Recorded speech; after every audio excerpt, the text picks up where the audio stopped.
goes wacky. Yeah, dude, you know, it's such a weird week. Yeah, I think I'm done there, to be honest. Yeah, I think I am too. I'm If you gonna, look at because on the computer, on my wife's computer, you know, I like to switch back and forth, EU and GU, and it's literally like going back and forth, like in more consolidation there, just like doing nothing, just like dollars. You know, stupid. I missed. I woke up late too, actually, so I actually missed a pretty decent trade for Euro, but whatever. Can't catch them all.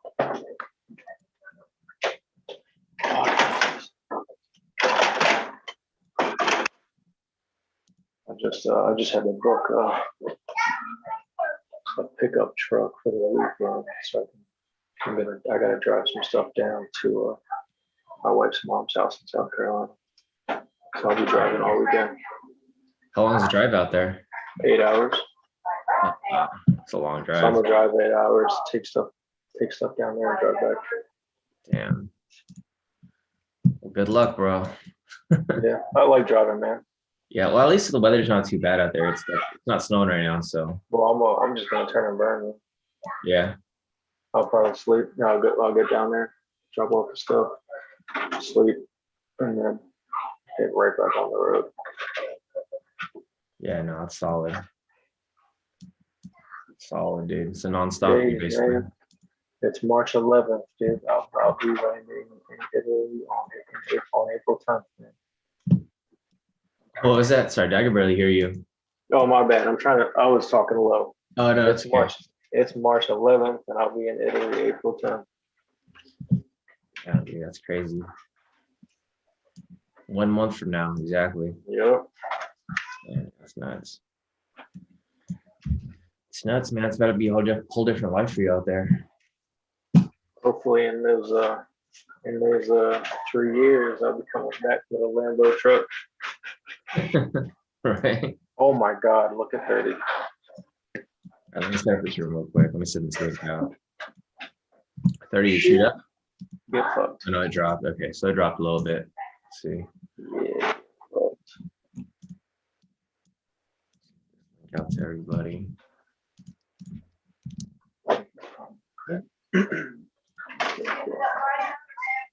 You got your couple scalps. We're gonna pick it up tomorrow afternoon. Okay, load it. Yep. Oh, we're gonna have to. Oh, gotcha. Yeah.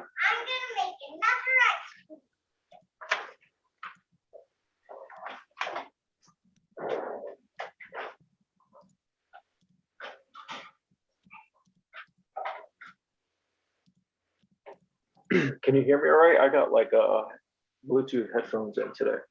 Yeah, no, you're good. It's just you just sound a little far, but I could hear you. Yeah. I was speaking a little lower. Oh, it's all good. No, I can hear you now. You Okay, cool. Yeah, pick up a little bit. Cool. Let's see. I feel like this is gonna be a fake out for US 30, dude. I think it's gonna drop a little bit. It's gonna reject off it and come back up. Yeah, man, I'm gonna let you do your thing with your 30. Yeah, I'm out. Let's see what plays out for here.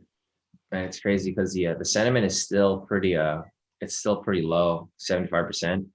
Dude, like check it out. It's crazy because sentiment has been like so low from the beginning of this week on the 9th, and look how high it's gone, dude. People just keep entering those sells. They keep getting kicked out of the trade. How many points? Bro. How many points is that total? From the 9th or from the 8th? This is from the beginning of the week. From the 7th. Yeah, let's go from the week. So from the beginning of the week, people were selling. It was like 80% sentiment sell, and it just kept going up, dude. Wow, 10,000 pips, bro.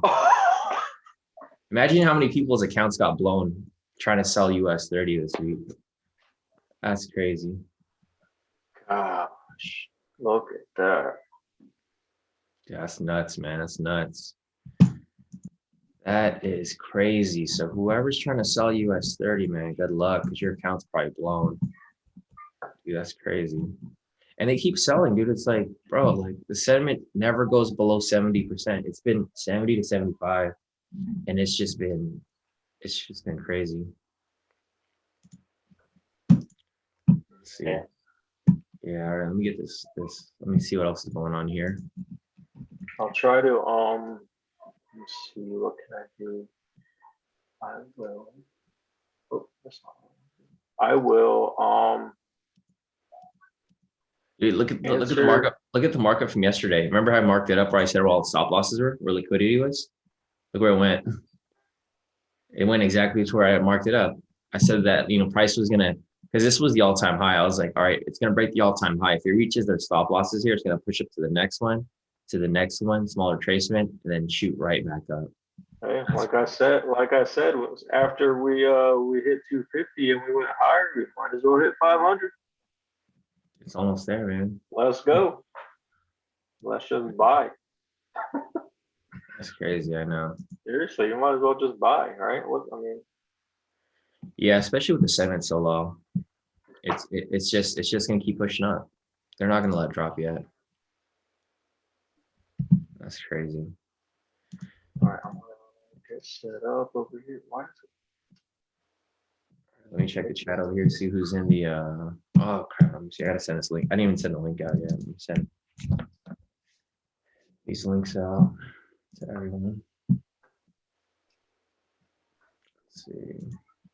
Are you live on YouTube already? Yeah, everyone's in here already. Okay. I'm gonna get to the YouTube. Pause it. Go. Facebook.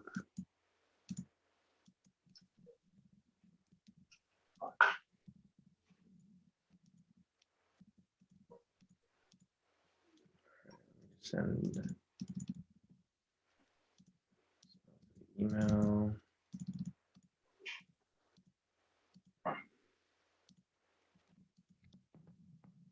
And then the last place, the IG. Get this over. Hey, Dave, you can see me all right, right? Yeah, I can see fine. Okay, that's weird. I'm looking at Facebook. It says like everyone says I keep freezing up.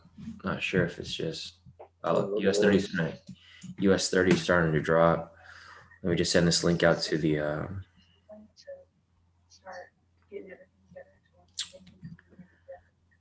Instagram. Okay. Cool.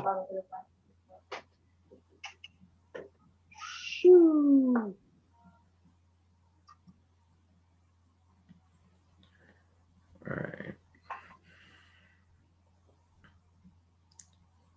Swipe up.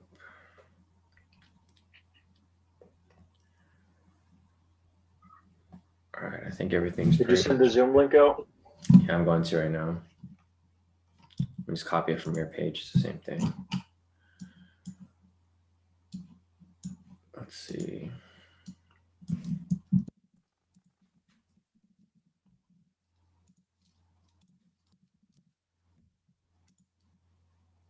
Yeah, I think the Zoom's fine. It's just the YouTube that's kind of lagging or kind of goes in and out. Because it seems like you're doing all right with me on here. All right, so we're good. Let me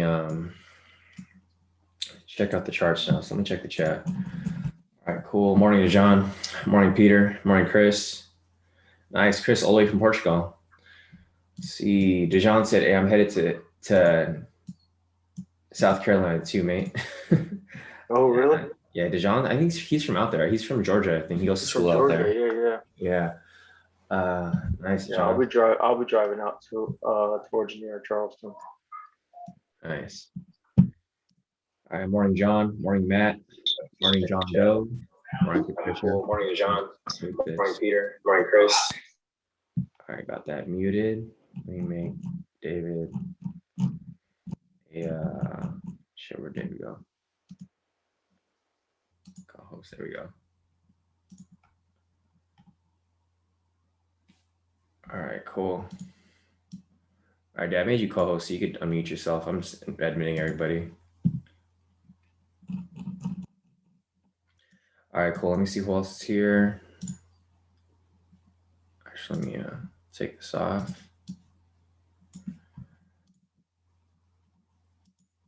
All right, cool. Morning, Patricia. Morning, Nudu. Morning, Mark.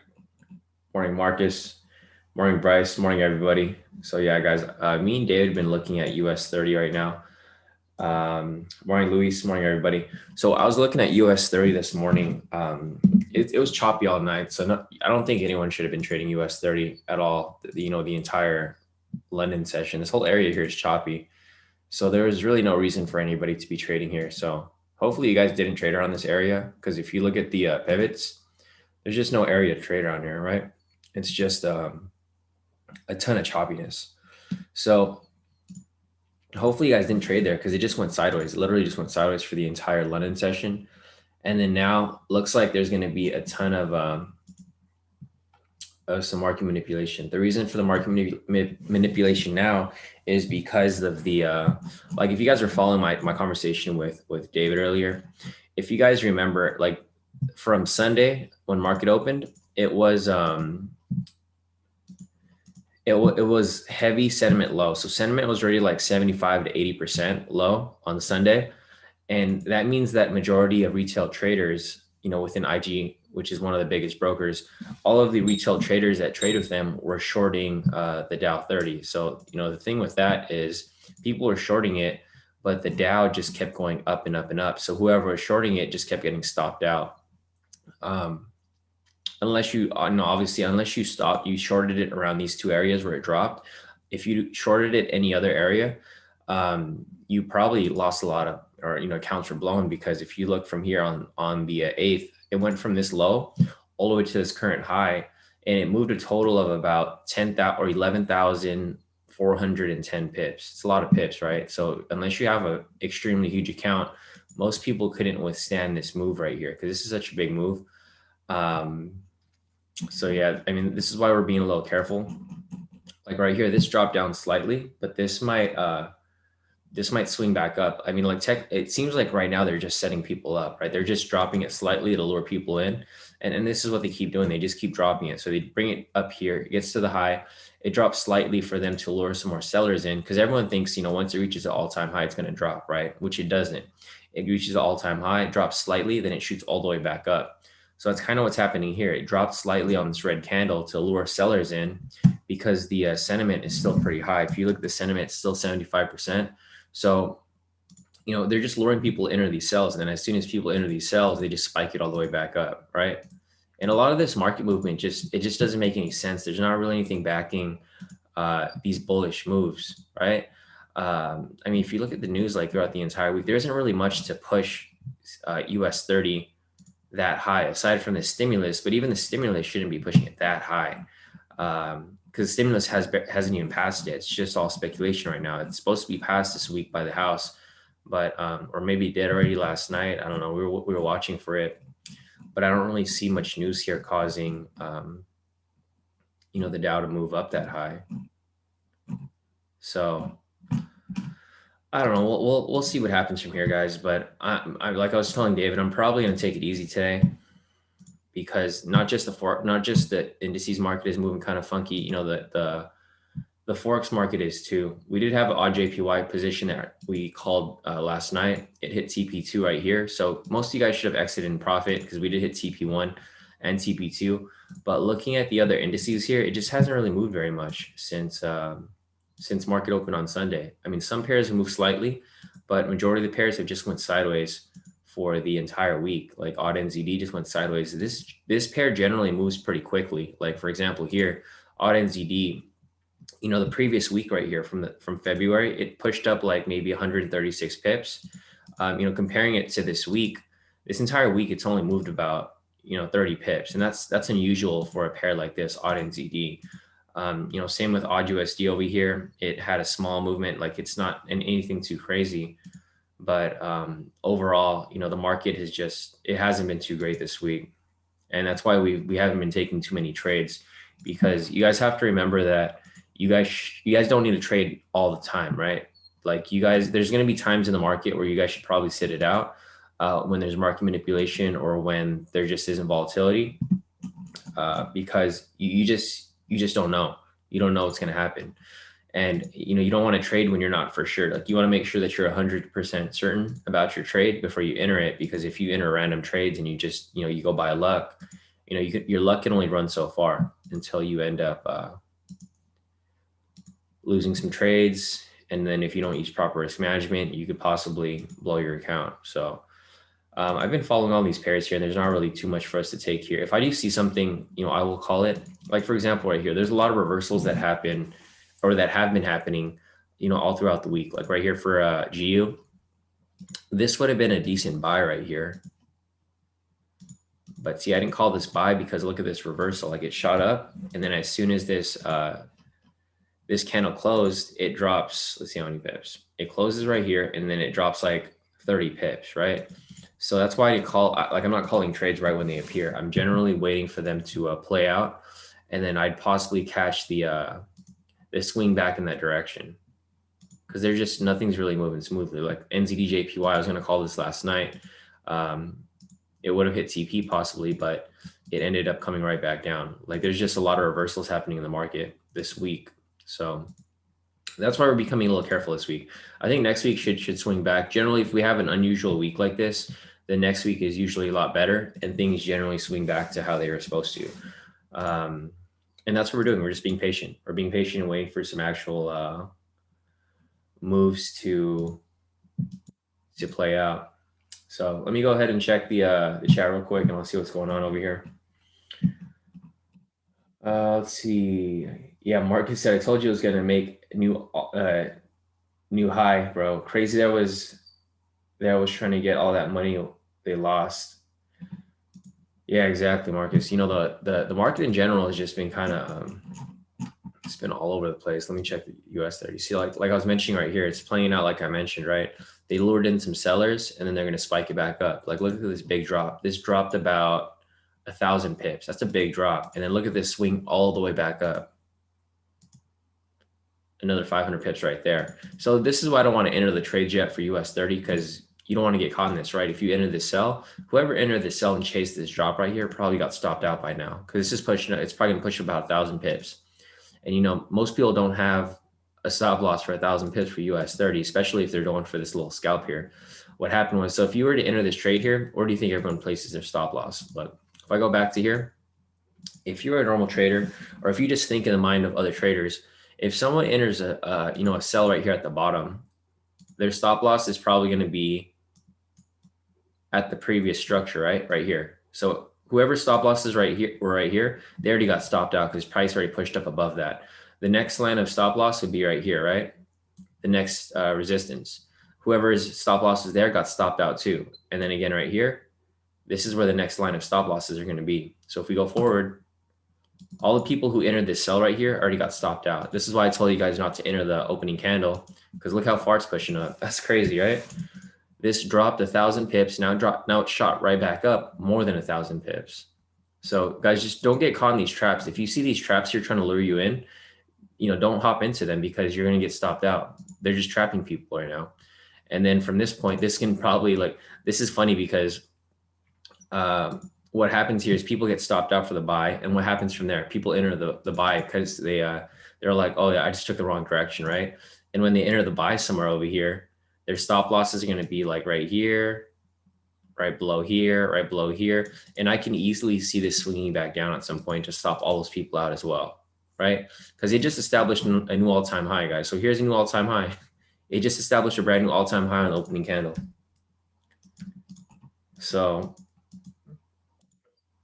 yeah, there's a new all-time high, guys, for you guys. So check this out right here. This is the new all-time high right here. Let's see, or it's not, it's almost there. So look, this is what's going to happen here, guys. And I'm not going to mess with this because I don't trade these speculative moves. But at this point, look, people are entering sells right here, right? They're entering their sell limits because they're like, oh, it's at a new all-time high. It has to drop. Just thinking in the mind of a lot of other traders, they're going to enter a sell right here. And then I'm going to mark up where, let me go to a different chart. Let me go over here and I'm going to show you.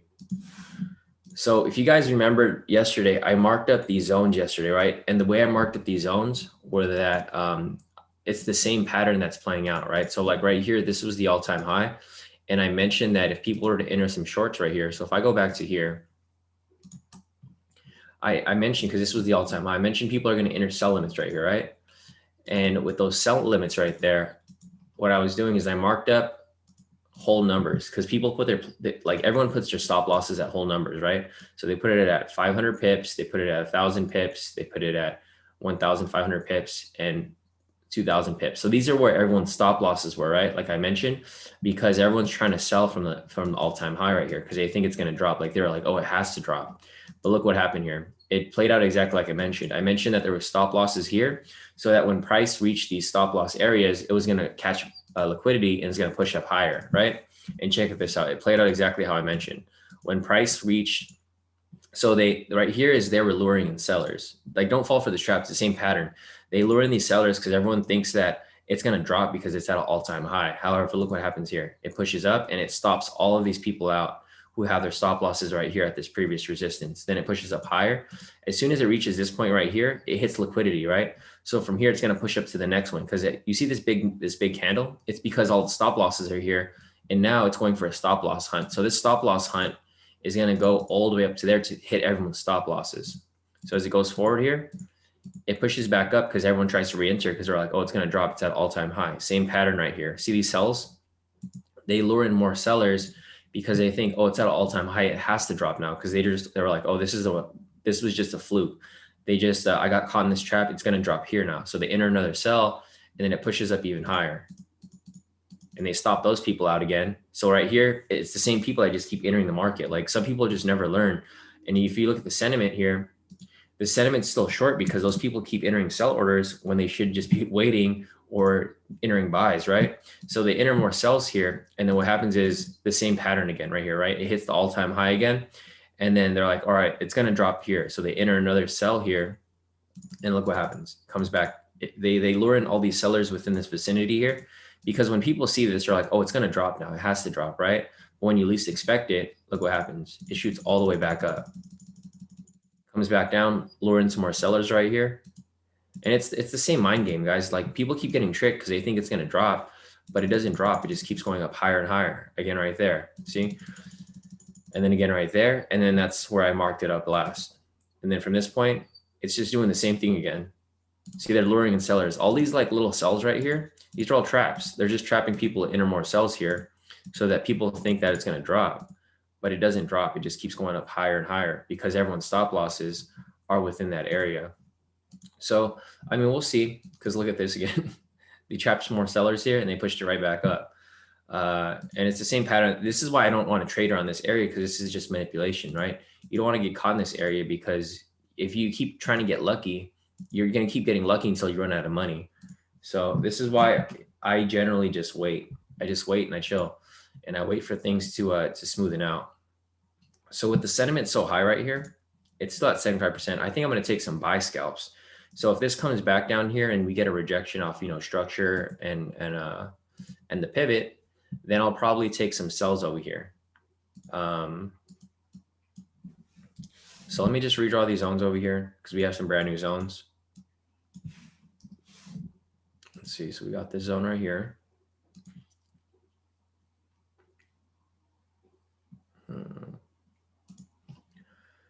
Color that color. And this is just one big zone right here. Let's see. So this zone starts from here to there. And then we got another zone right over here.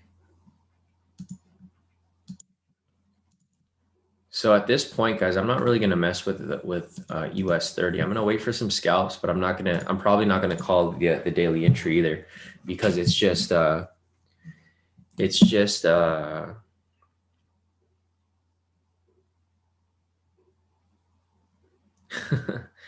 nice. So Joey said, I took your advice. Look at the US 30 shorts and scalp that opening candle. Took 2 buys, made $700. Nice, Joey.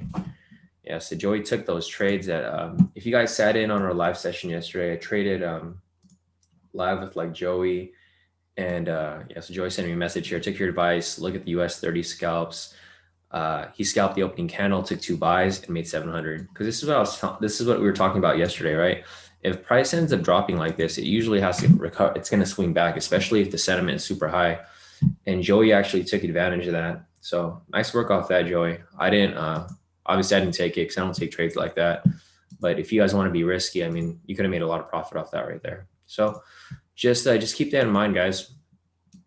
And I would probably stay away from US 30 until you find like something that's actually valid. Like for example, here, if you know, if you took all these, because there were scalps here, right? There's scalps that were available here last night. So if we just look at the scalps that were available, well, not last night, but like throughout the day, there were a couple of scalps that were available here that I personally didn't take because I sat out the market. But if you did take these scalps here, you know, using the K2 snipe strategy, we have an entry right here, this green candle rejects off the pivot and the structure. If you took that right there, that would have hit full TP right there. We go for 500 pips, so that would have hit full TP. Yeah, right there with like no drawdown, straight to TP. And if you keep going along the way here, I wouldn't take these sell scalps because obviously, you know, like I mentioned, sentiment is so low where it's going to keep shooting up. Again, right here, this red, like there's a couple red candles here. This one right here, and there's one down here. So there's two entries right here, both for some buys. If you took either of these here, it looks like, yeah, this would have hit full TP right there, 500 pips. And then again over here, there's a couple messy ones over here. Let's see if there was any more other buys here. So you don't have taken these right here. I wouldn't take the sell because the sentiment's so low. Right here, there's rejections on both sides. I mean, technically, you could have taken this right here, and it looks like it would have won. But me personally, for my own, you know, my own analysis, it's not something that I would personally want to take. So yeah, this would have hit, but it would have been a lucky hit, I think, or not a lucky hit. It just would have, you know, I wouldn't have taken that there because it's just too risky. But if you did take that, it looks like you would have hit TP off that too. So it looks like the scalps are still working, guys. It's not like it's like dead and not working. It's just a lot of market manipulation. Like right here, it would have been the last sell. And then I wouldn't have entered anything else over here because like I mentioned, this, damn, look at this big push up. I wouldn't enter anything right here because it's too choppy, right? The pivots start crossing over. Yo, David, are you looking at US 30, bro? It's still pushing up. That's crazy. Yeah, and people are gonna get stopped. So I'll mark this up again. So like I was mentioning, see how these same markups happen right here, guys? So for these same markups, I'm gonna do the same thing, but over here. So the same thing right here, again, like I mentioned, it's the same trap, right? I just mark up these traps. So like right here is the all-time high. And I'm just gonna mark up some like levels here where people are gonna get stopped out, where I think liquidity is. So for example, here, like I mentioned, you know, everyone likes to put like if they enter at this all-time high with a sell limit, they like to put their stop losses at whole numbers, like 500 pips. So here's another stop loss area where there's going to be some volatility probably. I might scalp this. I might put instead of putting a sell stop here, I'll put like a buy stop and then catch it for a few pips because while people are getting stopped out, I'll probably just catch a little profit off that. So I'm just going to mark these up here so you guys can see what I'm talking about. Again, it's the same setup right here. I'm just what I'm doing is I'm visualizing where everyone's stop losses are. Because if you know where everyone's stop losses are, that's where liquidity is because that's where they go for the stop loss hunt. So when price reaches this right here, I think it's going to keep pushing up. If price reaches this price point, which would be 32,516, then it's probably going to keep pushing up a little higher because they're going to go for a stop loss hunt. That's where all the stop losses are. So the higher we go, the more riskier it gets because we don't know how many people are in the short or whoever re-enter the short. Because the thing is, we have a bunch of shorts from down here still. And the reason I know that's because I look at the sentiment here. It's still 75%. So there's still a lot of people that are short. See how I went from 75 to 73? The reason why I went from 75 to 73 is because those 2% of people got stopped out of their trade. You know, as this number starts to decrease, people either pull out of their trade because they get scared or they either pull out of their, oh, here we go, David. All right, David, you should be good. There goes 500. Yep, there goes the 500 we're talking about. Look, once it hits this point, bro, it's going to hit some liquidity. It's just going to keep pushing up. There we go. See how it had that spike up? It's going to keep pushing up. Look at that. It's just triggering everyone's stop losses now. Look at that push up, dude. That's crazy, man. I wish well, if I was a risky taker, I would have just taken these sells here. I mean, these buys, and I would have just wrote it up, but I'm not going to mess with this because this is I feel at this point. That's why I was saying, like, yo, let's just buy. Like, what do we got to lose? Look at this. Yeah, look at this, dude. Look, I think what's going to happen here is So at this point, So like it's already pushed up over 150 points from just where this morning, from within like 10 where I was minutes, saying you bro. might as well just buy. In 10 minutes, it pushed up nearly 2,000 pips. That's crazy. Um, but yeah, guys, I mean, these are Who all made money? speculative moves. Somebody did. Yeah, Anybody in here? whoever was sitting in this room and was just listening to us and like took the buys when you said to take those buys, they probably made some money. Joey did. He took some buys. He made $700. He just messaged me. Yeah, he said took your advice. He looked at the US 30 shorts. He scalped on the opening candle, took 2 buys, made 700 plus. Nice. So nice work, Joey. Yeah, dude, that's crazy, man. Cheryl over here is killing it too. Look at Cheryl, dude. She's taking those opening candles. She made 1,000 off that, 1,700, 1,800, and she's on vacation. So if you guys are catching this, is she on permanent vacation or what? I need to know. She should be at this point. She might as well be. She can go live wherever the hell she wants. Dude, Quinn took that buy that we were talking about. So nice work, Quinn. You just locked in $85 off that. And it's only 0.01. It's a nice lot size. So nice work to whoever's following my my analysis on here. I'm not following in my own analysis because I'm just, I don't like trading speculation. I like trading when I know what's going on. Nice. Louis said he's up 2K now. So congrats to everybody who's taking these buys here.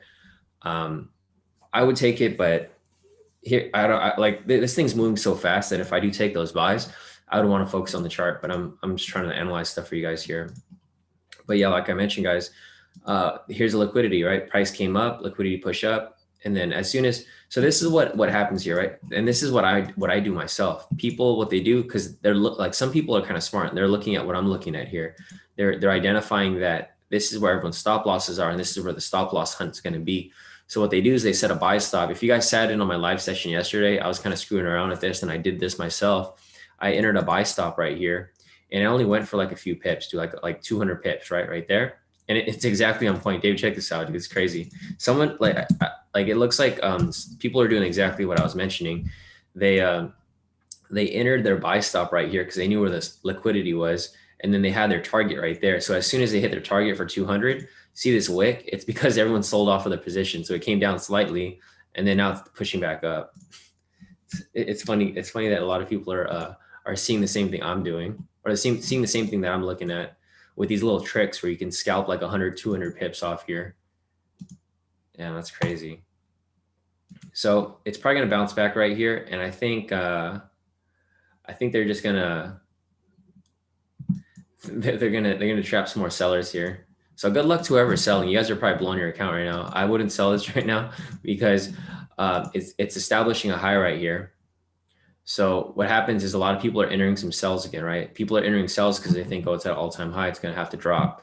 But then once it reaches this point right here, it's going to slowly crawl its way up to this zone right here. When it touches this area right here, this is where all the rest of the stop losses are for whoever's still in this trade who entered down here. So once it reaches that point, it's going to hit some liquidity and it's just going to push up even higher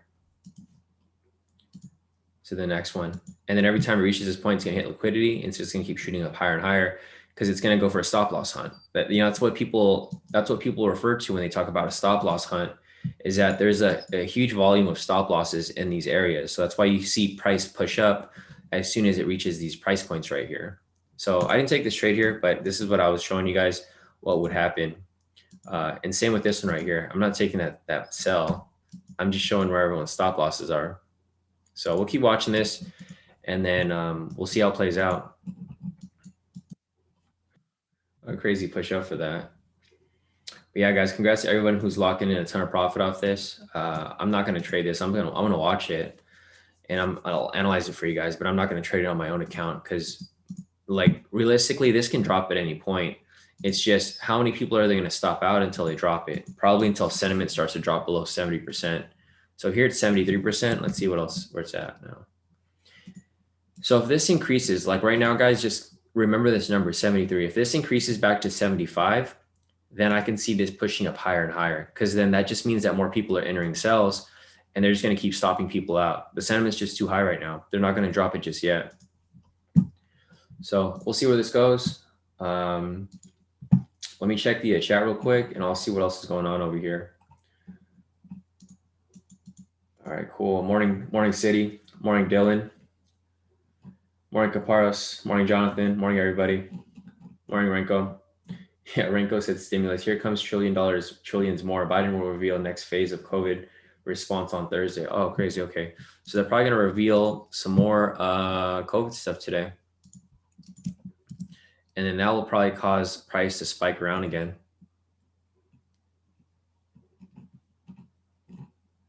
Yeah, this just doesn't make sense. Like, Dave, I don't know if you saw this news here. The jobless claims were higher. So there's more unemployment, but US 30 is still pushing up higher and higher.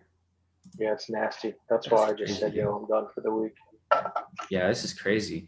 It just doesn't make sense. Weekly jobless claims rise, but here's US 30 rising as well. I don't know. It's just like basic fundamentals that just aren't adding up. No, nothing makes sense. Nothing's adding up. Yeah. So that's why I'm not really going to mess with the market today. I'll see if there's trades. If there's trades, I'll call trades, but I'm not necessarily, I'm not trying to enter anything. Let's see.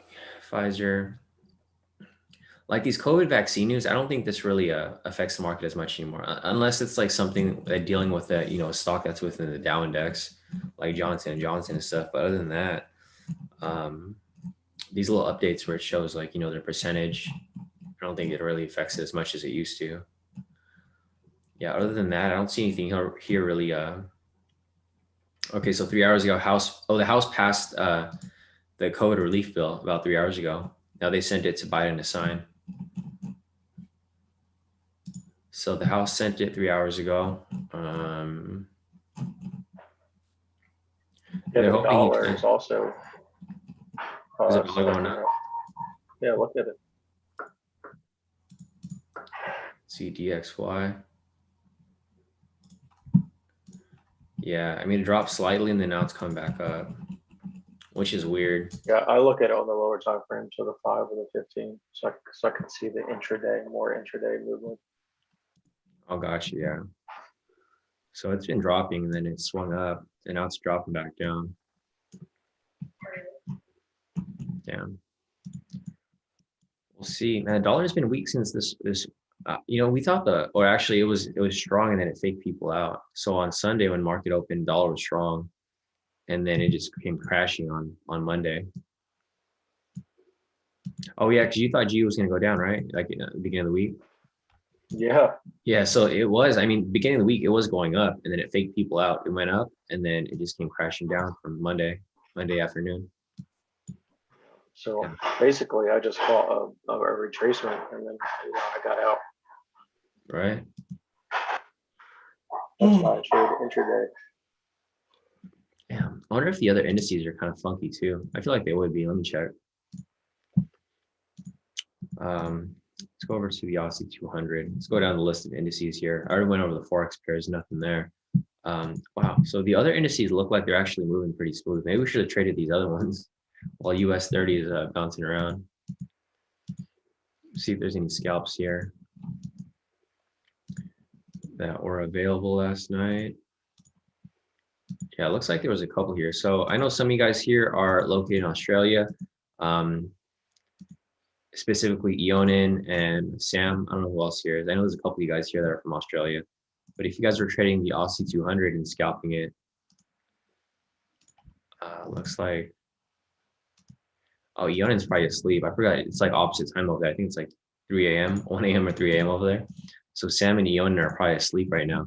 But if they come back and rewatch this live stream, there was a couple entries here for the Aussie 200. So if you guys are using the snipe strategy, the K2 snipe strategy, looks like there were a couple buys here. So there are a couple buys right here.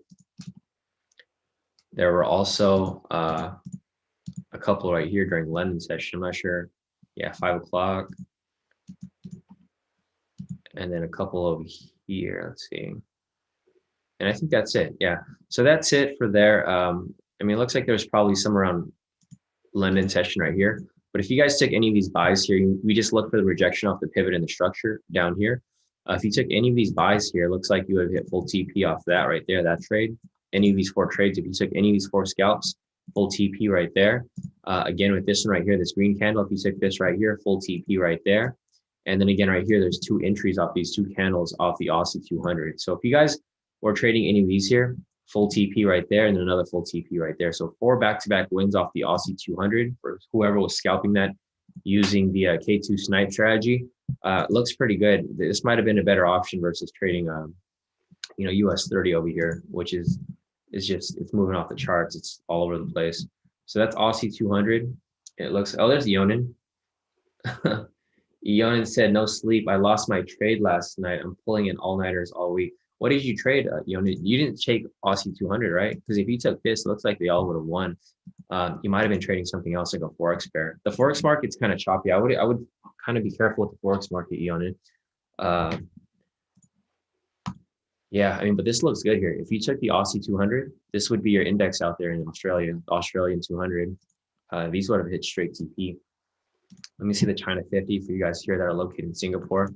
I know we have a couple traders here that are located in Singapore.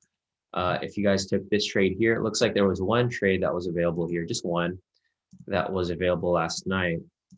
So if you took that trade there using the K2 snipe strategy at, it was last night about 8 p.m. my time. So I'm not sure what time that would be for you guys over there in wherever in China you guys located. But for the China 50 right here, if you took this, there was a rejection off the pivot and structure with this red candle right here, or even this one. There's a couple of entries. This red candle, and that's it. Just these two red candles. If you took either of these right here, it would have went straight to full TP right there. Other than that, no entries here because there are no zones. So nothing else for there. Let me see if there's something else over here. The Spain 35, I probably wouldn't take these trades. You can see here, it's very choppy, right? When it's choppy like this, I don't take trades like that. So I would have skipped these here. Yeah, there's just too much choppiness. The France 40 over here, I know some of you guys here are located in France. So if you guys took these trades here, you trading the France index, looks like there was a couple entries here. I might have not taken these, but if you guys did, looks like they would have hit TP. It just really depends on your risk tolerance. Some people here in K2, they have really high risk tolerance where they just don't care and they just take every single trade. So if you're one of those people who have a high risk tolerance and didn't really care, then you probably made profit off this. I don't know if William, if you're in this room right now, but if you guys sat in on the session yesterday, William was actually, he was trading every single index. I don't know if he just I don't know if he just thought that he would just try all the indices, but he sent me a screenshot yesterday and he was just like telling me that he made like 63 euros. He's like, free money. I love the strategy. He sent me his profits here and he literally traded every index. He traded the Dow 30, the DAX 30, the UK 100, the NASDAQ 100, the China 50. I've never seen anyone trade the China 50 that's not located in China, but he traded the China 50 down here and he made profit off it. He traded China 50, like literally every single index that he could find. He traded all of them and he made profit off like nearly all of them. I don't even know what the SPI 200 is. I've never seen this before, but he took this trade and he made some nice profit off that. He took the SPI 200, he took the DAX 30, UK 100, NASDAQ 100. He took literally every country's index and he just made a ton of profit off that. So like I was mentioning, I don't trade the France 40, but some of you guys here are located in France and you trade this index. So if that was the case, there were a couple entries here. Actually, there's no entries here. I'm looking here now. It doesn't look like there was anything that rejected, or actually this red one here. So there was only one entry here off this red pivot where this candle wicked off the pivot and structure. So if you took those entries here, you would have made some pretty nice profit off that. But there's only like one or two people here that I know who trade the France 40, and I'm not familiar with their like numbers that are kind of hidden. They just take trades. They don't really participate in the chat. So if that's you, nice work if you caught that trade. But I don't know too many people that trade this. I just have this on my chart because people ask about it all the time. So that's the France 40. Here's this is the DAX, right? Yeah, this would be the DAX 30. This is kind of choppy too. I don't know if I would take these trades around this area, but let's see if there was entries that were available. So like for example, down here. So there's one entry that was available down here. I'm just going to draw the zone from this area over here. Oh wait, okay, there's one there, and then there's one over here. So I'll just delete this, and I'll just hide a couple of things over here just to, I'm just gonna clean it up so you guys can see, because if I draw too many zones, it's gonna be hard for you guys to see. But anyways, just looking at this right here, if you guys traded the DAX 30, looks like there were a couple things that were hitting around this area. So just this, I don't see any other entries above this area, but I do see, because there's no, you would need the rejection from the bottom or rejection from the top. So right here, there's rejections from off the structure, but no pivot rejections, right? Off this red candle right here, there's a rejection off this orange pivot and rejection off the structure. So if you took that trade here for the DAX, this over here would have hit full TP, right there. So this would have hit full TP off the DAX 30 if you traded the DAX. And that's pretty much it. This was at about 5:40 this morning. Other than that, I don't really see many entries here from this morning, but it's choppy, so I probably wouldn't have taken it anyways. So let's go back a little further down. The Nikkei, basically the Japanese index for you guys here that are located in Japan. Looks like there were a couple entries this morning. If you guys did catch them, obviously I don't trade this. I only trade US 30 for the indexes. But if you guys did trade the Japan index right here, the Japan 225, this would have rejected off this point right here, off this red candle, or actually any of these candles right here. Any of these candles would have been entries for buys. So if you took any of these buys right here, it looks like you would have hit TP right there. I don't know what the sweet spot is because I don't trade this. But you know, if you took any of these trades here, like any of these buys here would have hit TP because your stop loss would have been below here. So if you took 1, 2, 3, 4, 5, 6, any of these 6 trades, you would have hit you know, TP eventually. And then again, same situation over here, a couple entries right here for this one and for this one right here. And you guys can see that this strategy works for all of the indices, not just indices, but for every pair in general. So that's it for the Nikkei UK 100. I probably wouldn't have traded this because of the choppiness right here. You know, if I turn off the candles, way too choppy right here, I would skip that. So let's go to the S&P. Looks like the S&P is moving a bit smoother than US 30, or maybe I'm just seeing things. I don't know. But I don't see any entries there, so I probably wouldn't have taken any of these trades within this area. So I'll go back to US or the Nasdaq right here. Even the Nasdaq, I don't think I would trade this. I think it seems like all of the US indices are kind of choppy, and it's kind of hard for us to really find any good entries here. So I probably wouldn't have taken any of these trades here for the S&P. That just the US market in general has been like super duper choppy. I know CT's been sending me some charts. Let me check his real quick to see if if he sent me something yesterday. Yeah, so CT he likes to trade the Nasdaq. So he traded the Nasdaq right here, or this is US 30 actually. He was marking these up, and he actually caught a couple wins over here. And then yeah, this is all US 30. I don't think he sent me any Nasdaq yesterday, or actually he might have. No, he's trading QJ. US 30. So he was taking some nice buys off the US 30, applying the scalp strategy. But he generally likes to trade the Nasdaq, like right here. See how he marked that's not the Nasdaq. Yeah, he's been like focused on US 30 this week, but generally I usually see CT trading Nasdaq. So right here, Nasdaq, he was marking these up, and he had a hot streak like earlier this week. I personally don't trade Nasdaq, so I don't know how it moves necessarily, but it looks like it's kind of choppy. So I probably wouldn't have taken any of these trades, but I know he took some down here. When it was down this area, this is where he was taking these buys. But you know, like I mentioned, it's just too risky. I wouldn't really risk it this week because it's so choppy. But yeah, if you took any of these buys here, like for example, this red one, if you took that, I think this is the one that he actually marked up on his chart that he sent me.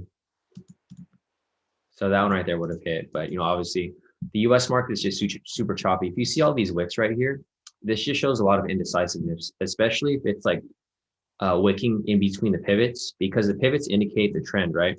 So if price is above and it's trending upwards, then this is probably going to keep pushing up. And then vice versa, when price goes into the pivots and it starts spiking, like you see spikes from the top, spikes from the bottom, this is going to indicate some indecisiveness in the market. So I probably wouldn't mess with this. let's see. Peter said IG sentiment went from 75 to 73. Now it's up to 74. That means US 30 is going to go up. Yeah, guys. So like looking at US 30 right here. So it's dropping right now, but as it's dropping, sentiment is going higher because people are getting lured into these sells. So I personally recommend that you guys chill out and don't like hop into these sells because they're luring in more sellers, right? Right here, 74%. They're just, I don't think this is gonna drop that far. They're just luring in sellers. It's the same pattern that I've been showing you guys over here, right? So looking at this over here, like how I mentioned right here, right? They lure in sellers, they drop it slightly, and then they shoot it back up to stop them out. They drop it slightly again, and then they stop everyone out right here. So I wouldn't chase this sell candle right here, guys. I know a lot of people are trying to chase that because they think, oh, it's reached an all-time high, right? So everyone's like, oh, it's an all-time high, it has to drop. But in reality, this is just another trap. Because right here, what happens is people have their sell stops right here. So this is basically what people see. They see a reach an all-time high.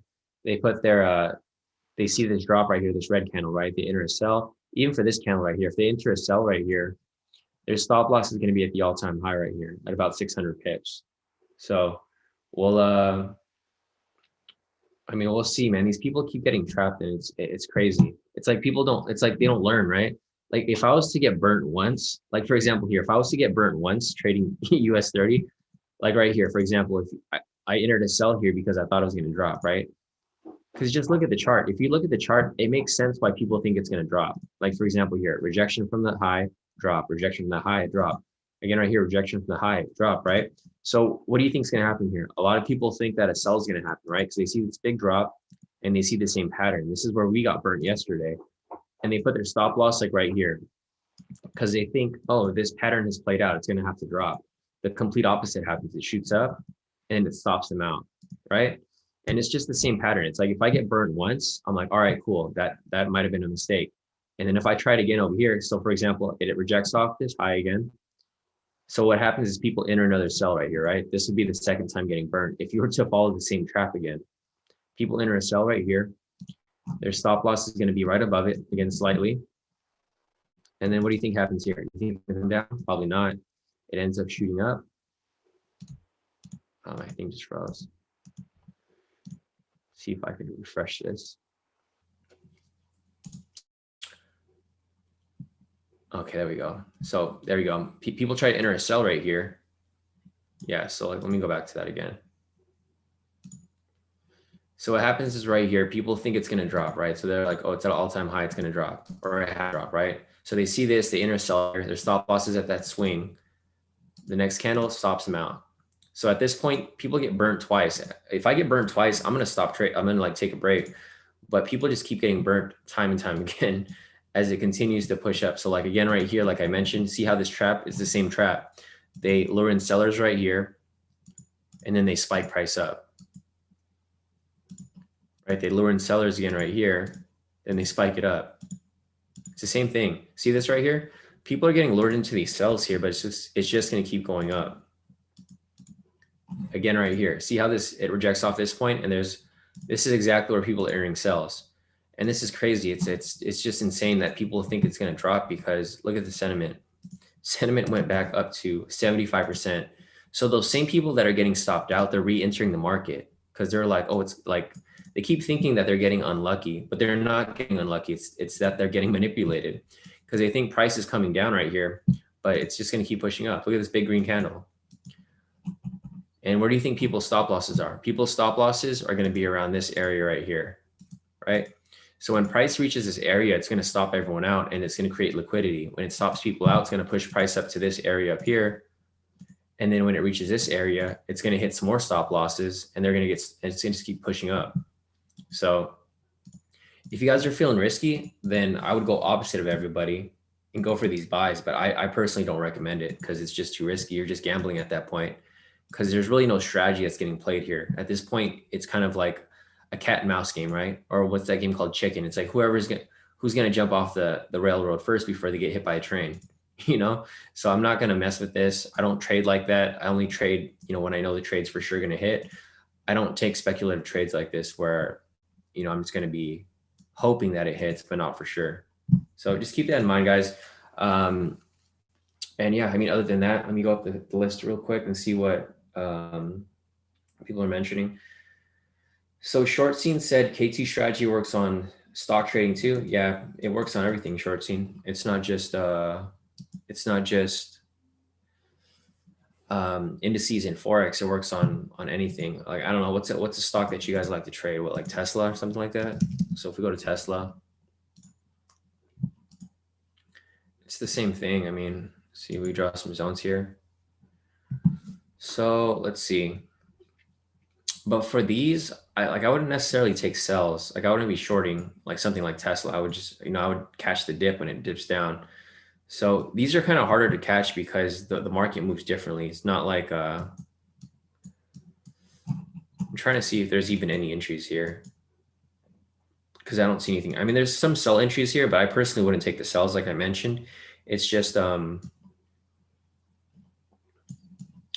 it's just too choppy. Let me see if I could go back. I don't know if I could replay this. Oh, actually I could. Okay, so I'm looking here for some possible entries using the same strategy.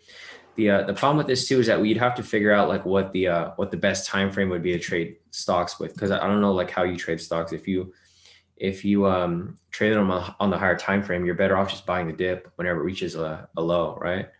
So like looking at a Tesla here, it looks like there's one entry that's available right here. I'm trying to figure out what's a good entry here. So like I was mentioning, like I personally wouldn't take any sells, but if you wanted to take some sells, I mean, you could. It looks like they still hit. Like, for example, right here, there's a sell entry right here, and just depending on how you want to scalp it. I mean, if you took this is like a $17 move. I don't know how you'd scalp, depending on how much profit you're looking to take, because Tesla is expensive. It's 682 a share. So if you're only scalping like one share, like you're gonna make $10. I mean, it's not really gonna be worth your time. You might as well trade something else. So if you want to make like $10 for one share, it could work there. And then again, like same situation here for this buy. Looks like it's rejecting off the pivot and structure. You could have taken something there. But I mean, it's not just this strategy. I mean, there's a lot of strategies that work for it. It's not just this snipe strategy. Technically it does work, but it's going to be hard for you to find entries, especially for something like this. You might have to go in the shorter time frame, like the 1 minute. Let's go back over here. Yeah, it looks like the 1 minute might be a little more solid, because obviously if you're scalping these stocks, you're trying to get in and out like pretty quick, right? Like not very long. 1 minute, 5 minutes. I don't know what the time frame is for scalping these stocks are, but I'm just trying to see. So here I'm looking at the 1 minute. If you're going to scalp this here, it looks like you could have made some profit off this, but it's probably not very much, depending on how many shares you can buy, right? Because you can't really buy that many shares unless you have a huge account. And if you do have a huge account, you're not scalping for the big moves. You're scalping for like the little micro moves for like a few cents. And it probably wouldn't be Tesla. It'd probably be something that's a little cheaper. So like, for example, here's the same strategy, rejection off the pivot and the structure right there. And if you took a sell right here, you could have locked in, I don't know, what is this, $4? I guess it's $4. I mean, it's not nothing, but you'd have to buy a lot of shares to make any money off this, right? So like for you probably make $6 off this. Or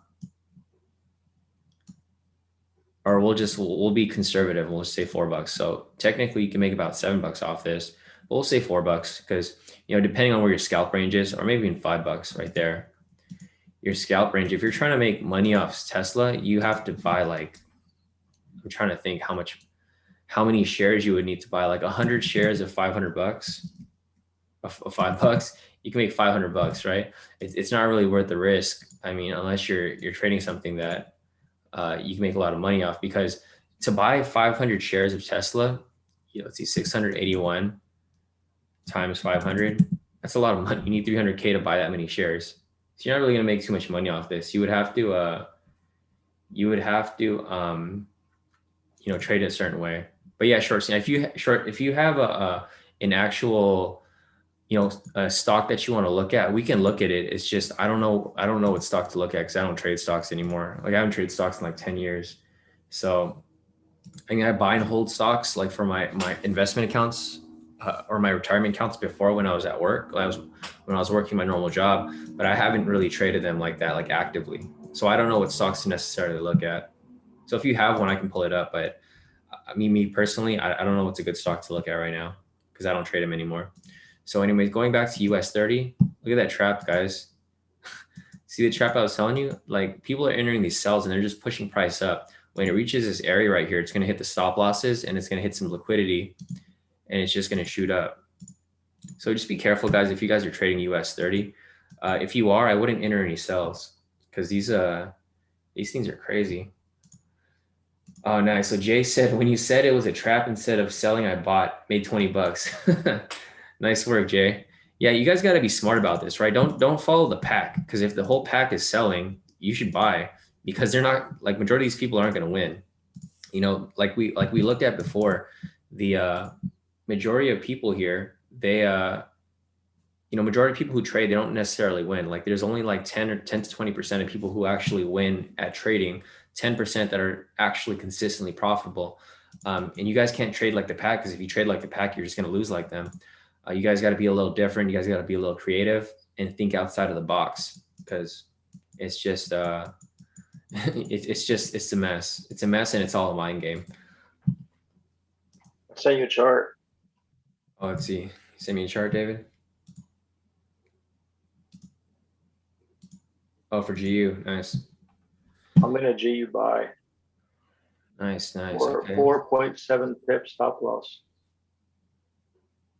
Damn. Off a 1 minute order block. How many pips is that? The overall target is 50 pips, but I partial along the way.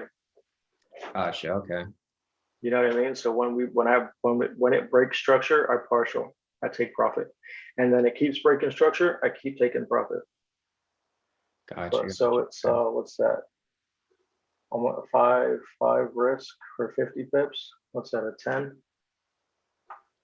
1 to 10. Yeah, I see that. Yeah. So I'm in a 1 to 10. I'm up 13 pips right now. Nice, dude. So I'm almost at 3 to 1 already. So at 3 to 1, I will secure probably 50%. Sick. And that's how I trade, dude. Over 3 to 1 right there. Boom. Yeah. Well, this lines up with the strategy here too for the buy. Lines up with my K2SR strategy because the buy would happen right here. Oh, does it? Yeah. Oh yeah, but see that I trade lower. You got to get down and dirty, man. Yeah, no. Well, I mean, your parameters would probably line up like mine too because mine's probably a little higher, but it looks pretty solid for the most part. Maybe I'll call it for a late entry. Let me just call that trade right now, actually, for a buy stop. So I'll call this trade for you guys here in the premium. So if you guys in the premium, you guys will get this.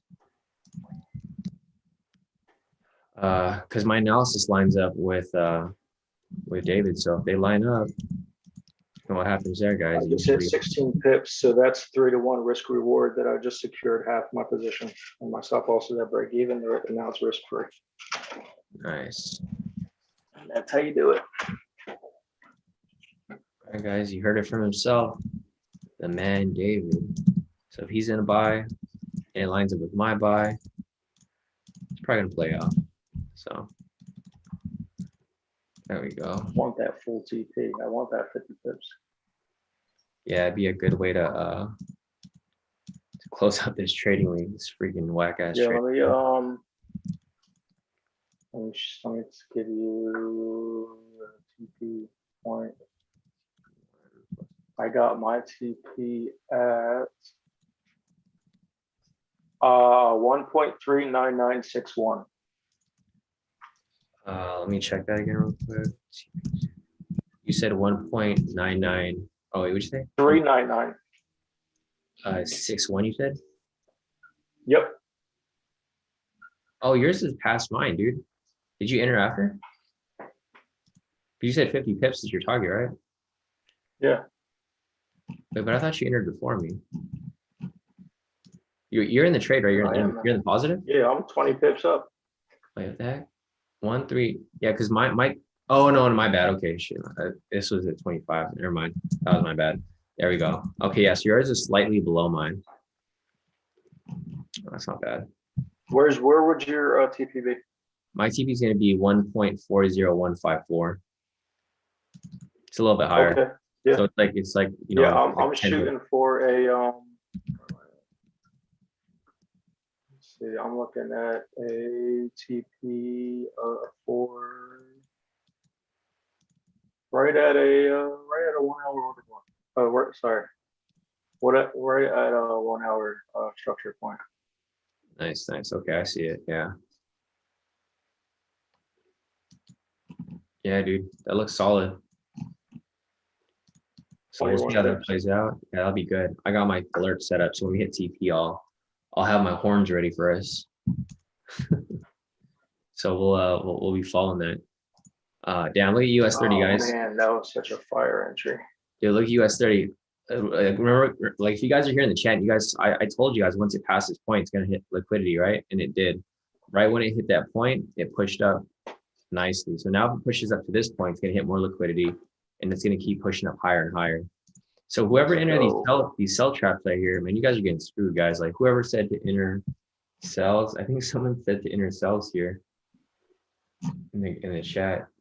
Yeah, hopefully you guys didn't enter those sells. So you guys got to listen and be smart about your trades. Don't follow what everyone else is doing, because if everyone's entering these sells right here, price is gonna keep going up, guys.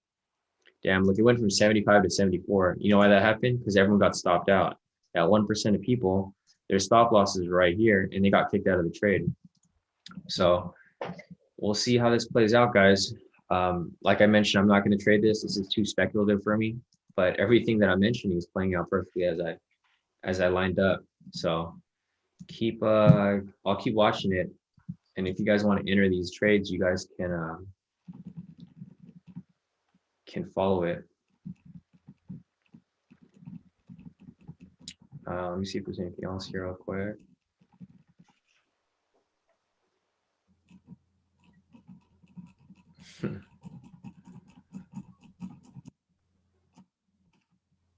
Yeah, that's gonna be crazy, guys.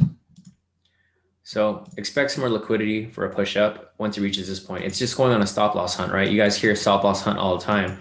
And the stop loss hunt it's not random. Like I mentioned, I drew the whole stop loss hunt right here, and the whole stop loss hunt played out. Like before we even got off this session, like we were right here. And before we logged off yesterday, if you guys want to watch my previous live trading session yesterday, I drew these lines here and I said, this is where the stop loss hunt's going to be. And what happened? That's where the stop loss hunt went. These stop loss hunts aren't random. They're like calculated. So like it played out exactly how we lined it up. And then again, right here, see price got to this high here and I drew another stop loss hunt right here. So just keep that in mind, guys. These stop loss hunts aren't random. See this? The stop loss hunt is playing out just like how I drew it. And if you guys want to rewind the session, I literally drew this when the session started. I drew it right here and I mentioned this is where everyone's entering. They're entering sells right here and their stop loss is going to be around this area. So as price continues to push up, it's just going to keep going higher and higher. So we'll see. I mean, I'm not going to trade it. Obviously, I could kind of see where the market's going, but there's just a lot of manipulation going on. So I don't want to enter this. Even though I think it's going to go up, I'm not going to enter it myself because I'm a conservative trader. I only trade stuff when I'm 100%. This is just me speculating, but you guys can see that my speculation for this entire week played out perfectly, right? So we'll see. And I'm glad you guys are making money off these trades that I'm just, these ideas that I'm calling out. Even though I'm not making profit off it, I'm glad you guys are. As long as some of you guys are making profit off my ideas, that's great. I'm not charging you guys anything to be on this live session. I'm just here to help you guys out. And I'm just trying to be, transparent with you guys. I'm not gonna tell you guys, oh, I entered these trades here when I'm really not entering these trades. Because in reality, I'm not, because this is too risky for me. So let's see if there's anything else here that I can look at before we continue on. Definitely, thanks, Shortstein. So Shortstein said, Shawn, you predict this US 30 market very well with IG sentiment. Yeah, definitely. Because you guys it's like playing chess, guys, right? Like a lot of people use that term, like we're playing chess, not checkers. Reality, we are playing chess because we're identifying and analyzing things from a different perspective, right? Like we're trying not to trade with the retail traders. We're like basically playing chess against the rest of the retail traders. We're doing the opposite of what they're doing, and we're winning, right? If you do the opposite of what they're doing, you know, you can literally make a lot more money that way. Because when they're losing, we're winning, right? So that's the main gist of all of this for my analysis here. And there was a couple of scalps right here available. So like there was a scalp that was available right here. Unfortunately, I didn't catch it because like I mentioned, this is a heavily manipulated market right now. So even there was a scalp right here, I probably wouldn't have taken it. But if you guys did take that scalp, there was actually two that were available right here. So there's a scalp for this red candle right here. I mean, this green candle. And I'm glad I wouldn't have taken this because you might have gotten stopped out. So let's see.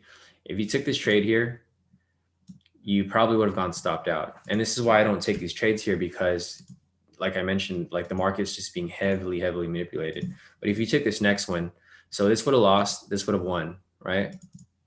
So this one right here, this green candle would have lost the big candle. And then this red one over here would have won. So you would have been balanced out for a break even at this point. Nice. Luis said, tough market, 2.5K done. Nice work, bro. So you've been locking in some nice profits this week, Luis. I know I saw you in the chat this whole week, like from Monday up until now, and you've been locking in some profits. I'm not sure if you're just catching these calls as I call them, or if you're like applying the strategy yourself. But you know, it's pretty good how this has been playing out so far this week. Even though it's been a tough market, like all the speculative ideas here that I've been calling, they've been playing out pretty nicely.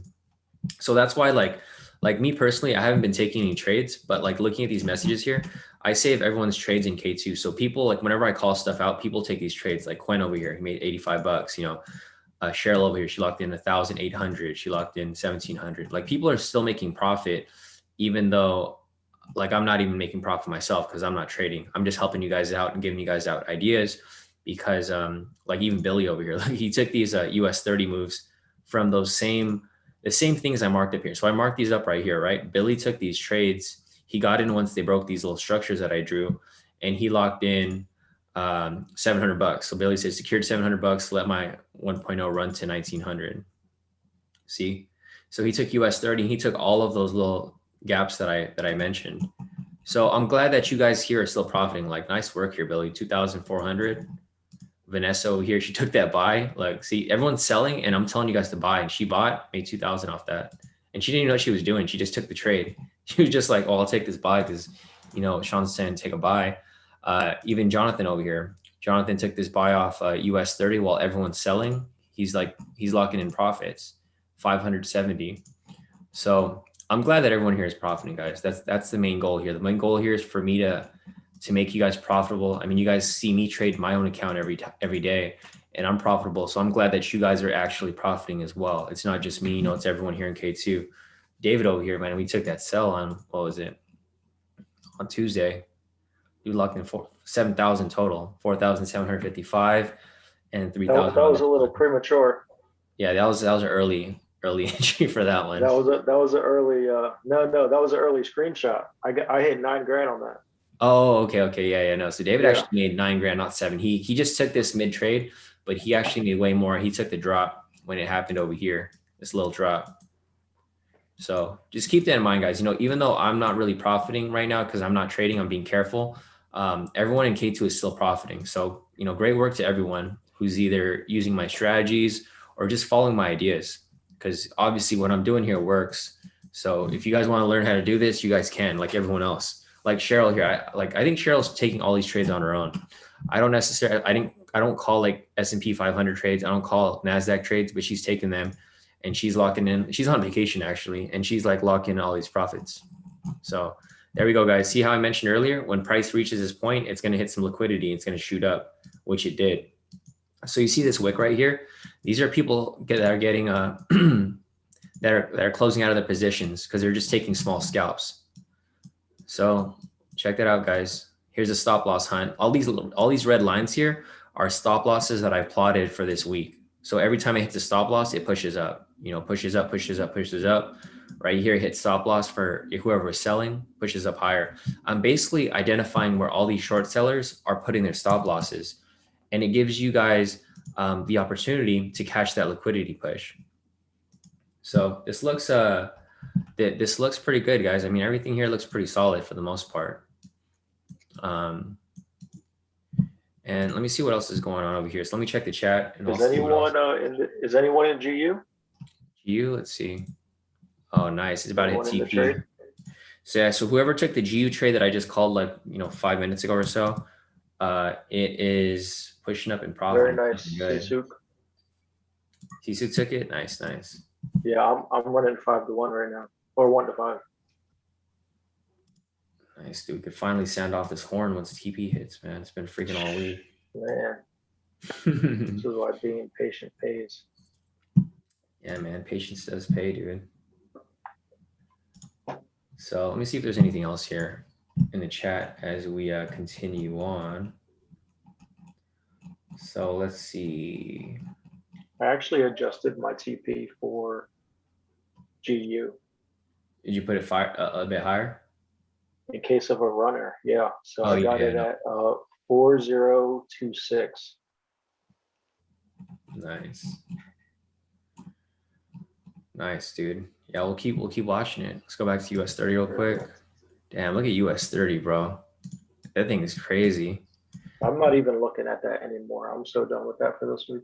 It's like it's exciting to see. Well, I mean, it's kind of fucked up because whoever hears it's messed up because whoever here is in the sell, they're getting burnt, bro. Like their accounts are getting blown left to right, and they keep entering sells. And I'm like, bro, if you guys would just join the K2 channel, you could see that you shouldn't be entering these sells. You should be entering these buys, because it's funny. Like everyone just keeps entering sells, but they just keep getting stopped out. It's like, bro, your stop loss gets hit. Your stop loss gets hit. Like when do you learn to not enter these sells? Because you're just going to keep getting stopped out. But I mean, whatever.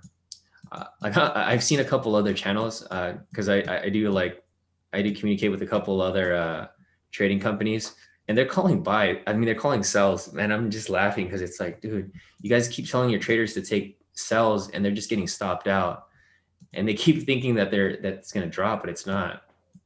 Yeah, man, I got tired of looking at it. I had to go back to my babies. Man, that's crazy.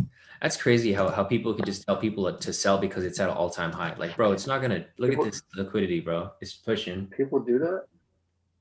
They do what they Do people do that? Like sell just because it's at all-time high? Like people say that? Yeah, all the time, dude. It's crazy. People are like, oh, it's at an all-time high. It has to drop. It can't keep pushing. And it just keeps pushing. It's like, dude, like it's like speculative trading. But I mean, sometimes it does work. Don't get me wrong. It works sometimes. Like, if we go back on the chart, you can see where it hits all-time, like it hits a high, like here, hits an all-time high, and then it drops. Like that was the same one that you took, this all-time high. Some people just put their sell limit right here. Like they enter a sell limit, like at the all-time high, and they get triggered, and then they think it's going to drop, which it does happen sometimes. But if you just keep doing that, like whoever's doing it over here, damn, imagine how many people are getting burnt because they keep trying to do that strategy. Every time it reaches an all-time high, they're like, oh yeah, it's going to drop. They put their sell stop right there, or their sell limit, and they end up getting kicked out of the trade. You're gonna have to update me on US 30 because I'm not even gonna look at it the rest of this week. Yeah, I'm gonna keep looking at it. I'm gonna see, because I know some of you guys here are in this buy, because I told you guys to take the opposite. So yeah, looks like people are locking in some nice profits. Let me go down the list here real quick and see what else people are asking for over here.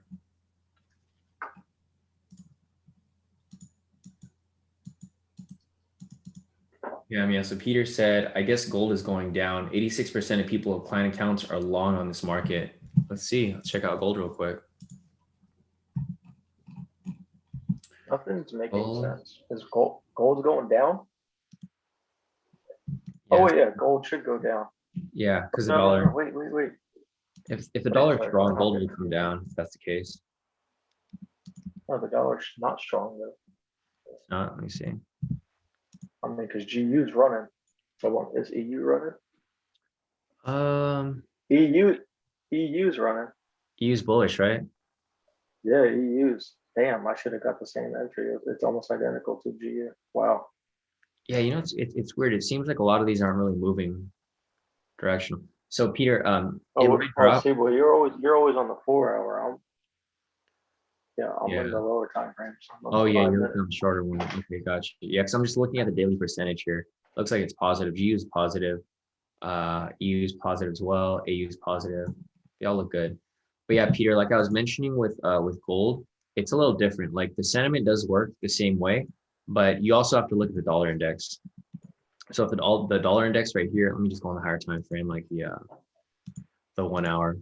So if the dollar index keeps dropping, because you can see the dollar's weak, this is probably a better indicator for you to follow for gold versus the sentiment. Because I mean, depending on how you're trading gold, usually people trade gold for like the bigger moves. If you're scalping, yeah, it'll probably drop. But for the bigger move here, if the dollar keeps dropping, so this right here, if this keeps dropping further and further, then this is gonna go the opposite way. This is gonna go upwards.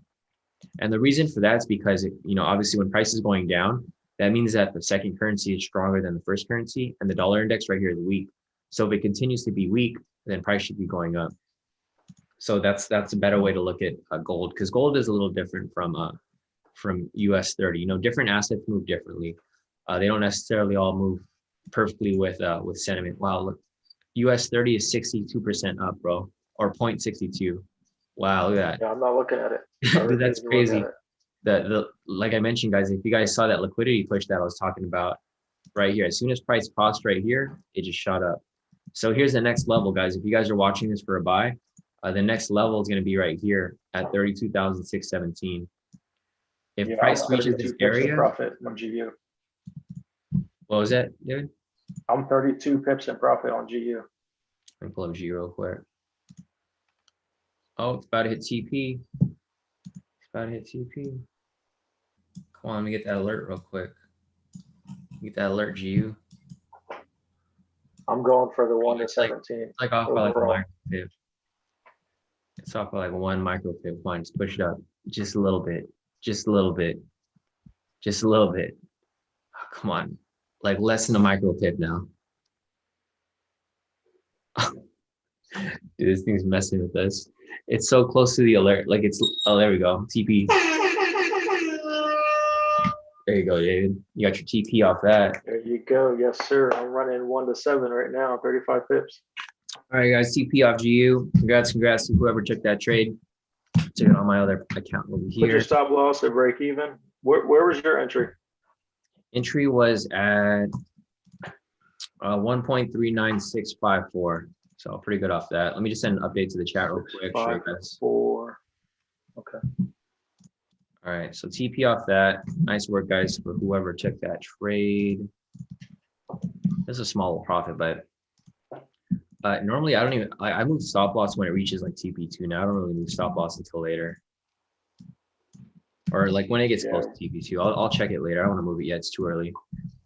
No, don't move it yet. Yeah, because it's probably gonna spike right now. Yeah. There's an order. There's an area of interest right there. Nice. Oh damn! Look at Quinn. He kept running those buys that I was calling for US 30. So he's holding these US 30s that I'm calling, guys. So you guys can see here that people are actually taking these trades. So nice work, Quinn. I'm gonna save that to the save messages. So if you guys have any profits that you guys want me to share to the public group, because you guys can see here, like, whenever someone in K2 wins, we all celebrate. It's not like we get jealous or like, we want to take those profits. Like generally, whoever makes profits in K2, I save all your profits and I share them with the public group because I want everyone to see that, we're actually doing something right here. Like if people are profiting every single day in K2, we must be doing something right here, right? And this is why I share this with you guys because, I go on these live sessions every morning and I give free advice and I give free ideas. I'm not charging you guys to be on this YouTube because I want everyone to profit. So if you guys have profits that you guys want me to share, just send them to me or send them to any of these groups and then I'll save them here because I save everyone's profits in K2 just to show you guys, that we're consistent. Like we're not a one-time group. We're not just winning one day out of the month. We're winning every single day. Like here's March 1st. I can go back to any day of the year. February 25th, Braden locked in 2,000. We could go up to like February 22nd, Sisu locked in 1,300. I could go to any day this week. I don't think there's never been one day where someone in K2 hasn't profited. I could go to any day for this whole year even up until last year. I go to January 28th, Lisa locked in 700.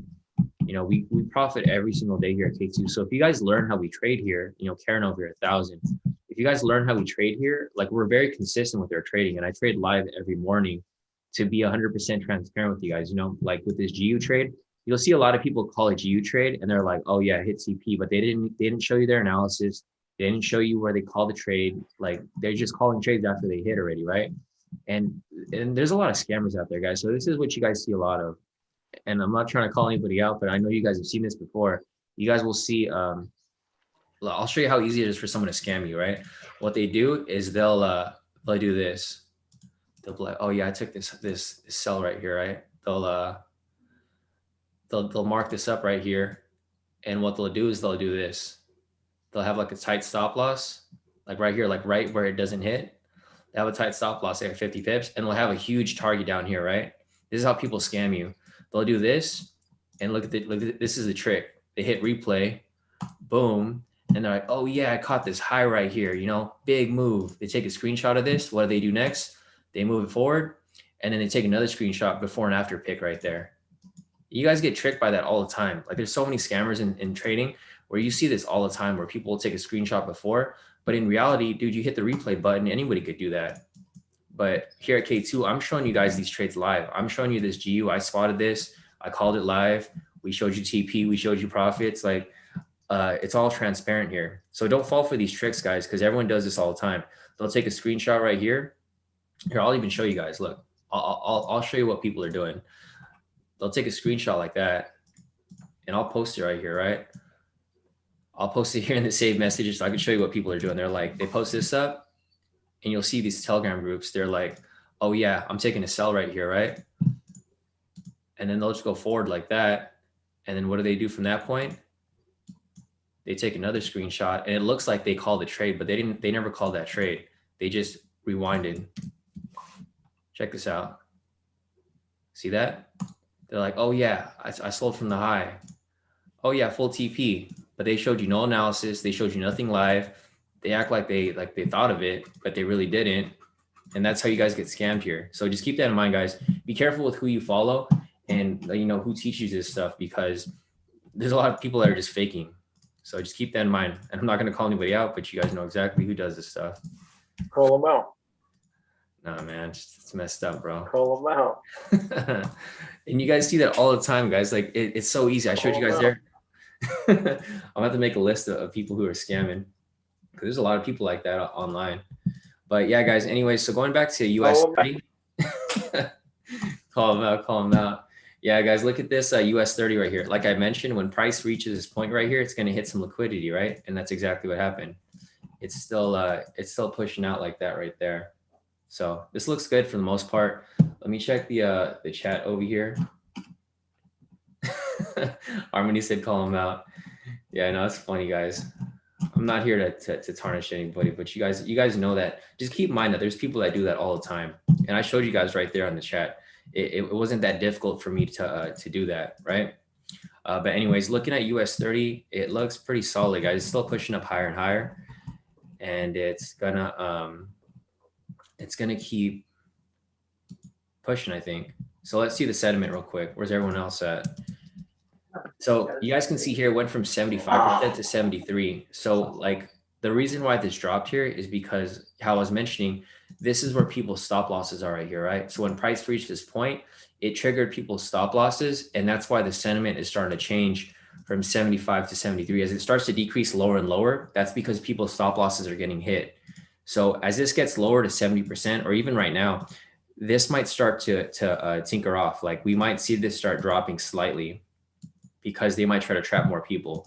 Like if we see some bearish candles right here and this starts to drop slightly, then this is probably going to, they're probably going to trap more people. So like this is something to keep an eye out. So if we see a red candle here, guys, like a bearish candle, and it starts to come down, go back to the sentiment and see if this number increases. If it goes from 73 to 75, buy some more. Because if you do that, people are entering some more sells, and they're just going to keep pushing price up higher to stop people out, right? It's the same trap that just keeps going on and on.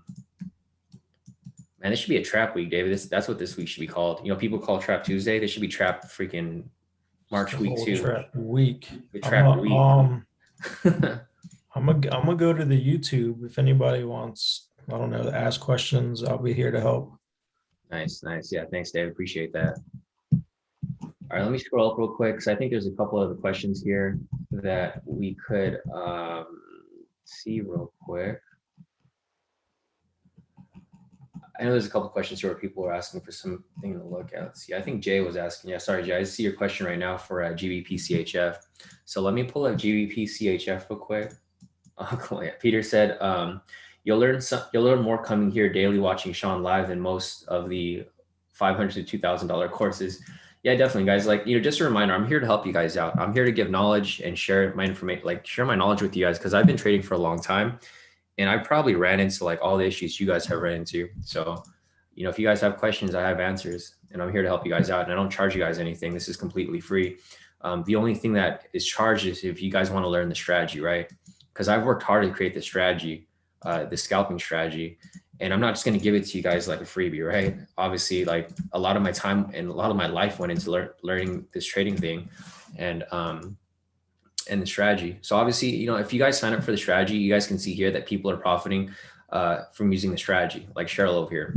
Like you'll pay for your subscription and you'll get your money back with like one trade. So it's not a big deal. But anyways, let me go back and answer these questions. So Jay wants me to take a look at GBP. So I'll analyze GBP from scratch so that you guys can see, you know, exactly what I look at here. And I'll show you guys my analysis from scratch. Like I don't hide anything from you guys. Here's the chart. I'll delete everything. I'll zoom out. Here's the naked chart. The first thing I do is I turn on the K²SR indicator. The K²SR indicator, what this does is this automatically plots the strongest rejection points on the chart for you. Obviously, you can do this by hand, but you know this takes a lot of time. For example, if you were to identify the rejection points by hand here, this would take you hours, if not days, to like find where the perfect points are, right? Because thing is, a lot of people place support and resistance at the wrong places. They'll place support and resistance at random areas. They'll be like, oh, this is a high, so this is a resistance. This is a low, so this has got to be support, right? And they just keep doing that over and over again, which is fine. This is, you can do that. It's just, you know, they're not going to be very accurate because there's going to be a lot of areas where you can place support and resistance. That's why I have this K²SR indicator to do it for me. So I can do this within a few seconds. So here's the zones here. I'll start off by drawing these zones for you guys so that you guys can see exactly where to trade and where not to trade. So instead of doing this by hand, I just draw my zones over the K²SR zones right here. And these lower zones right here are pretty irrelevant. So I'm just going to go really quick through these because they're just, they're too far from current price. So they're not really going to be of any relevance until price actually reaches this area. So it's going to draw this up right here. Draw this up right here. And these are pretty irrelevant. The more relevant areas are going to be above here because this is where price currently is. So just looking at this here, I'll show you that there. This right here. And then again up here. So once we have these all set up, what I do next is I turn them off. So you guys can see right here that instead of drawing those zones by hand, I've drawn these zones, like we can go back in time. Like I drew these from today, but you can see that these zones have been tested back until November. So back from actually even farther. So the same exact price point where price currently is right here has been tested way over here, right? And if you guys were doing this by hand, this would be nearly impossible for you to identify this because you wouldn't be able to see the chart that far back. So looking at this here, you know, you see I draw my zones within a few seconds. The next thing I do is I turn on the momentum indicator so that we can determine where our bias is. So obviously you can see right here that price is just ranging within these two zones right here. Price broke into the zone and it's just bouncing between these two zones right here, right? So just going back and forth. So currently right here, we have a sell bias. The reason for the sell bias is because the most recent signal was a sell signal. However, we won't take any trades until price breaks outside of the zone from above or below, because price can break above here and we'll take a buy. If price breaks below here, we'll take a sell. We don't want to trade within the zone here because price can easily shoot up or shoot down at any moment. So the last thing you want to do is enter a buy and then price ends up coming down, right? Or entering a sell and price ends up going up. So right here, we have a sell bias. So what we'd be looking for is for price to come down break below the structure, and then we take a sell, right? That'd be a sell for us. Vice versa, if this provides a buy signal, so say for example, this rejects off this point, we get a buy signal somewhere here, it pushes up to this point and closes above the zone, then we would take a buy there, right? So there's two different scenarios that can play out. We can take a buy or we can take a sell, but we're waiting for that confirmation before we take that trade. And I'll show you an example of what I'm looking for here. So what I'm looking for here is for price to break and close past the structure. So looking down here, we have a rejection down here. We have a buy signal right here. As soon as price breaks and closes past the structure right here, look what happens. Price pushes up to the next structure up here, right? So that's why I'm waiting for price to break and close past here, because if I do that, I can take a buy right there. And the same pattern just repeats itself. So right here, we had the break and close past the structure. We take a buy there, full TP, right?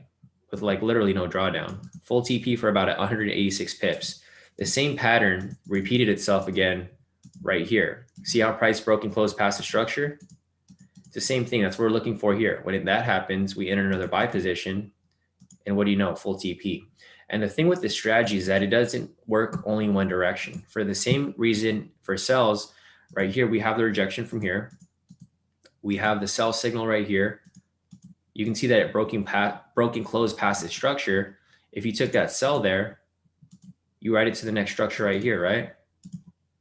So that's what I was mentioning about this right here. So this is just an example of what I'm looking for here. It's the same pattern that just keeps repeating itself. So for here, I want price to either break and close above here so I can take that buy, or I want price to break and close below here so I can take that sell, so that I can take that same trade that we took over here, right? So it's the same pattern. It's the same thing that just keeps repeating itself. You just have to know what to look out for. The thing with trading is a lot of people want to overcomplicate it, but in reality, it's really simple. I mean, it's not that difficult if you know what to look out for. I feel like a lot of people, they look for too many things on the chart and they start to make mistakes because they don't know what to really look out for. They don't know what's important. They don't know what doesn't make, like what's not relevant. So that's about it for CAD CHFJ. But what I mentioned, we want this to either close above here or close below here. Once that happens, you can take either a buy or a sell, but just be patient with it. Don't trade within the zone because price can easily reverse on you at any moment. So that's pretty much it for GBP CHF. Let me go on to the next one. Let's see. Hey, what's up, Tillman? How's it going?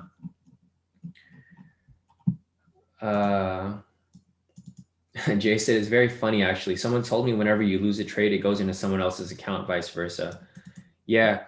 And that someone else's account is usually the market makers because they're the ones that are pushing price up. So looking at US 30, look guys, you guys see what I'm saying? Also, it did exactly also most likely your broker is taking the opposite position of you. Exactly. If you're trading with like an unregulated broker who's a market maker, they're taking the opposite trade. When you're taking a sell, they're taking a buy because they know you're going to lose. They know majority of people suck at trading. So like, guys, you guys got to trade like you're the market maker. You got to trade like you're the institution. Don't trade like you're a retail trader because if you do, you're going to get burned just like everyone else over here.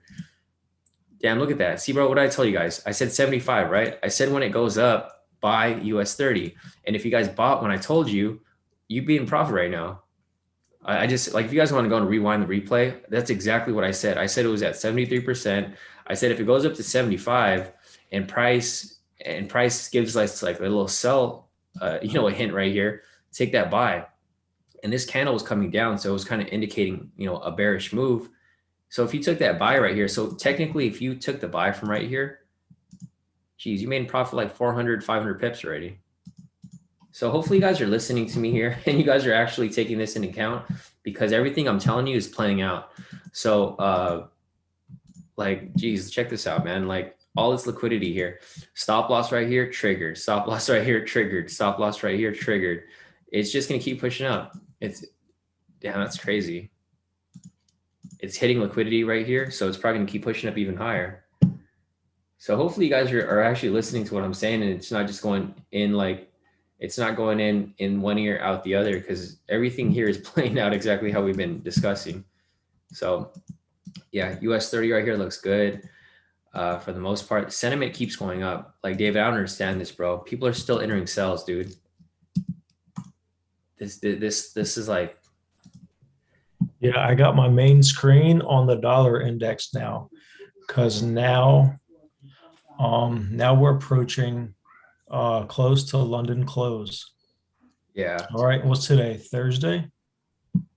Today is Thursday, yeah. So Right, volatility is okay. gonna start dying down soon. Not soon. Right. So now I got my eyes on the dollar index to see what happens here. If it starts to go bullish, we could finally see some things turn around. But if it doesn't, it continues melting. Um, there's no telling where US 30 is going to go. Exactly. Because See, I'm watching the index and then I'm watching my position. So it's messing around that area of interest, like I said, where you had your entry. yeah. Why I said don't move your stop loss yet, because that's an area of interest. So I'm watching those two areas with my current trade and the dollar index. Gotcha. Okay, cool. Yeah, that makes sense. Yeah, I see. That's why it's coming back down to entry. It's gonna bounce around. We'll see. We'll see what happens here. But man, I'm still shocked with US 30 over here. I'm shocked that people are still entering those sells. Like, geez, how many times you're gonna get burned until like whoever enters these sells listens? Yeah, that's insane. All right, let me go back to the chat, see what's going on here. Let's see.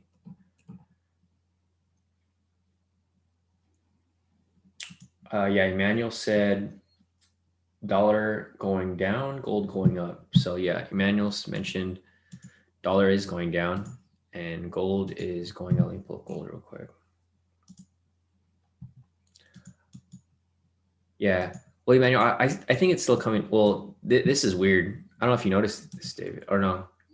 Yeah, this is weird, bro. Like gold, like dollar's going down, but dollar's going is in strength against gold. It's kind of weird. Usually they go opposite, the DXY and gold. We'll see. Yeah, we'll see, Emmanuel. Obviously the market is not really following fundamentals this entire week. So this just might be like a little move for this week. I think it should probably start to smoothen out next week. Unless, I don't know, the institutions and market makers still want to mess with the market next week. I mean, who really knows what's going to happen? But we'll keep following it. Yeah, the dollar's at a point right now where it needs to make a decision for the rest of the week. Yeah, that's what I was thinking too. So I think like probably by next week it'll start moving one way. It'll either drop. I think it's going to drop. Honestly, if the stimulus gets dropped or gets passed by today or tomorrow, I think the dollar is just going to keep dropping. Strength of the dollar is just going to keep dropping further and further. So if that's the case, then gold's going to shoot up because it generally moves opposite. Here, let me see. Actually, let me go on the 4-hour. I just want to see how it's been correlating. So the dollar's been going up since March 2nd. Yeah, no, that makes sense. Because March 2nd here, gold was coming down. So it was following fundamentals. So you guys can see here from March 2nd, from this area to here, March 2nd to March 8th, price is going up, right?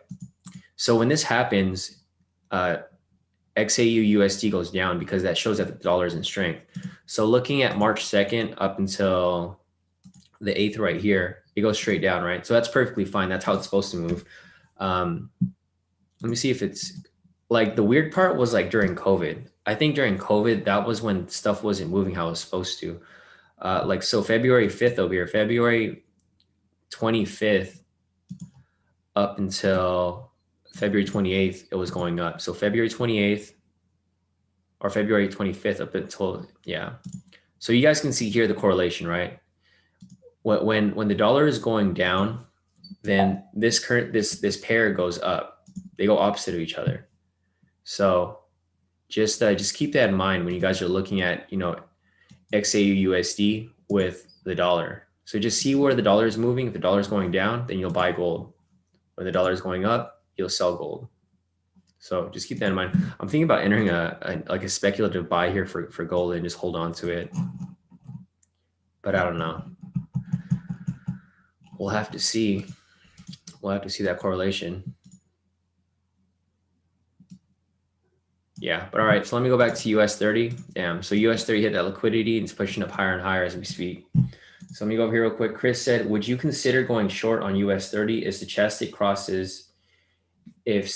crosses down into the overbought area? I probably wouldn't, Chris. My analysis is different. I don't go over those overbought, oversold indicators. My analysis is based off psychology, right? So this whole move is from psychology. It's like my psychological aspect of trading. What I was doing here is I was seeing that majority of retail traders are shorting, right? So I'm thinking the opposite of what they're thinking. They think price is going to go down. I think price is going to go up because the institutions and market makers, they're not going to make money if the retail traders are making money, right? They need to stop these people out and do the opposite of what they're doing to make money. So I wouldn't necessarily base it off the stochastic because I feel like this is a better indicator, when determining which direction to trade. Because let's see, let's go over there to, because you mentioned the stochastic. I don't trade the stochastic. I traded it a long time ago, like when I first started trading, like maybe 8 years ago, I used to use the stochastic. So looking at this right here, you can see that it's overbought, right? Like how you were mentioning, it's way overbought and it keeps pushing up higher. So you can see that it's not always accurate. So for example, here, you see how let me just take this off down here. You can see down here that it's overbought, right? So if you go by this, Chris, this is a very beginner indicator. I personally wouldn't use it anymore. Well, I used to use it before, but now that I know like how to actually trade, I don't use this anymore. But like looking at this here, you can see that it's overbought, right? So everyone here, this is probably why people keep selling, because they're like, oh, it's overbought, it has to drop. But look at this point. If you bought from here, or if you sold from here, you would have been totally screwed, because look how far it pushed up, like 6,000 pips. And these are just traps. It's literally The House just voted and passed on a bill on major new gun control laws. Yeah, let's see. CNBC didn't get it yet. They're probably gonna get it soon.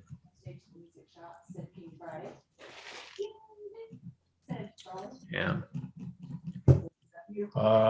Yeah, I don't know how or if that affects the market, but that's gonna upset states like Texas. Oh, for sure. 100%. Man, the freaking gun laws are crazy, dude. Especially here in California. Dude, when I got my first gun, dude, that thing took me forever to get. I had to go through all the background checks. I had to go through freaking everything. It took so long. And then it's like, they're just making it tighter and tighter. I don't know. I don't have an opinion on that. I already got my gun, so it's like, I'm like, whatever about it. I'm not really a big gun person. It's just have it to have it, I guess. But yeah, anyways, so let's go back to the charts here. But yeah, going back to your question, Chris, I wouldn't use the stochastic for that specifically. Like you can use that if you want to, but tie it in with something else. Like don't just go based off the stochastic, because I can see right here, you mentioned that like, it's at overbought, but it's still pushing up even higher. Like you can use any of these indicators and none of them are working right now. Like what else do people like to use? RSI. Look at RSI. No. Check out the Bollinger Bands. Let's see what they're doing. See Bollinger Bands. The freaking Bollinger Bands, bro. Look how spread out there. Oh my god. This is why I don't use these indicators, guys. People like love to use these indicators and they don't, like, majority of the time they don't work. Like they work if you time with something else. You got to time with, like, you can't just use them by himself. But look at these Bollinger Bands, bro. This is why retail traders keep selling, because they see this right here, right? It's the same people using these indicators that suck. Like obviously they're like, oh, it's overbought. I got to sell here. So it hit the top of the band. We got to sell. Yeah, there's like I've seen some people do some crazy stuff. They add like the Bollinger Band, they add the stochastic, they add the RSI. They got 3 different ones going on. They got ADX and all kind of stuff. Yeah, you'll see people like they'll be so sold on this, right? And I'm not trying to make fun of people, but I see so many accounts get blown. Like they're like right here and they're like, oh, the Bollinger Band is overbought, the stochastic is overbought, the RSI I gotta sell here. So they enter a sell. Oh, you got to add a MACD too. And you got to add a oh yeah, you got to add a MACD. You got to add that too. That's another one. You got to add a MACD. They're like, yo, it's so overbought. You got to sell right here, guys. You got to sell. They enter their sell, stop loss. They're like, no, this is the next level. It's overbought again. You got to sell right here, stop loss. It's horrible, man. It's because a lot of people get taught that these indicators are like the holy grail. In reality, they're not, guys. Like this is a lot of noise here. The thing is, like, these indicators are, I mean, they're good if they're used properly. Don't get me wrong. They can be used properly. This is how I based my own indicators, like how I based my momentum indicators. They're sort of based off parts of like things that I like from different indicators. But you can see here that, mine are way different. Like for here, I'm looking for momentum. I'm not looking for specific things like overbought, oversold. And they can be used in line with them. Like for example, here, you can probably use this when you're looking for divergence, right? If you're using the RSI or stochastic for divergence, you can use that, but you shouldn't just be using it for that oversold, overbought feature, because I've seen so many people blow accounts because of this. And you guys can see here that it obviously doesn't work like that, right? So I'm just trying to warn you guys, like, you guys are free to use them, but don't use them for just by themselves. Wow, check this out, David. Look at US 30, bro. It's about to hit Not looking at it. Tell me. Yeah, it hit that liquidity that I told you guys, right? So I told you guys that every time it reaches liquidity right here, it's going to push up, reach liquidity, or actually started down here. And then right here, reach liquidity, it pushed up, reach liquidity, pushed up. Like, it's going to reach liquidity again. Like, damn, that's crazy. What's it at? Bro, it's at 32,666. Oh my God. It's so freaking high right now. It's good for my my retirement portfolio. Right? Let me figure out. So this is what I'm gonna do now, guys. I'm gonna go and draw some more stop loss areas so that you guys can see what I was talking about here. So I'm just gonna keep drawing more areas of where stop losses are being placed. Actually, no. Okay, so this is it for these stop losses. Let me see. I'm gonna look for another high here. All right, so we're gonna look for some more stop losses around this. I'm trying to figure out where the high was established. So it came up. No, I'm just looking for the swing high, because when it swings high, that's where people start to identify it as a all-time high. So swung up here, then it came down. Okay, so this might be the area right here. Here,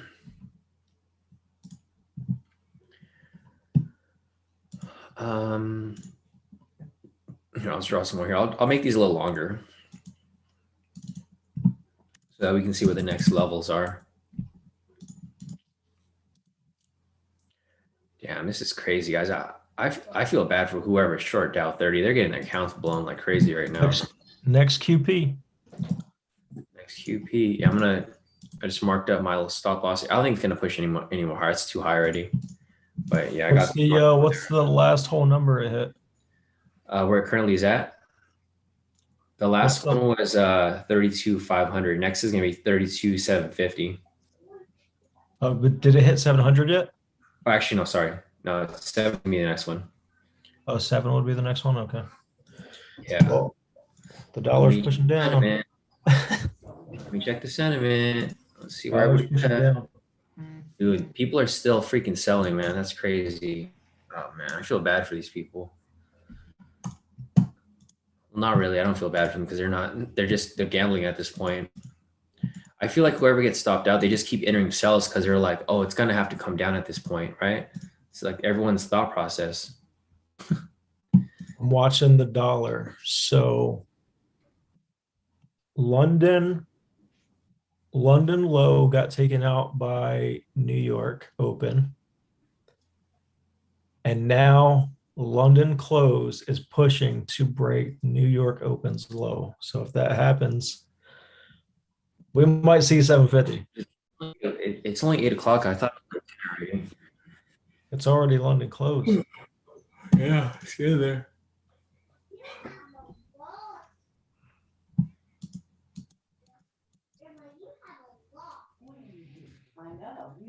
Someone messaged me.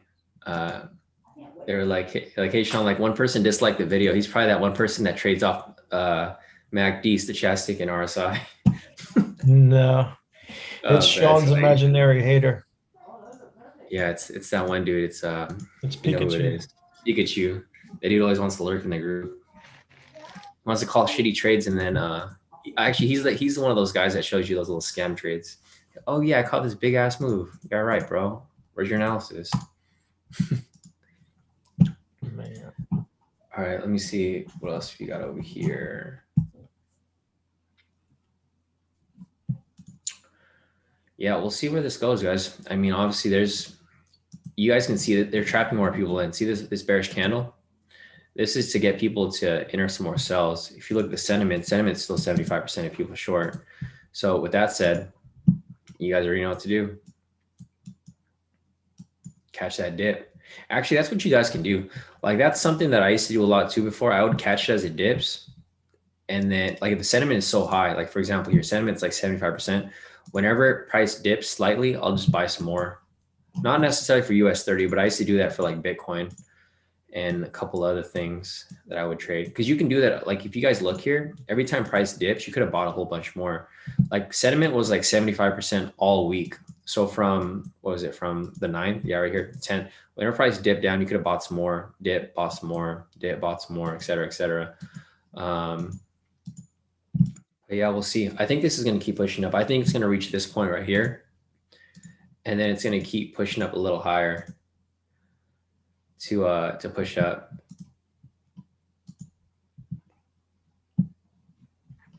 But we'll see. We'll see where that's at.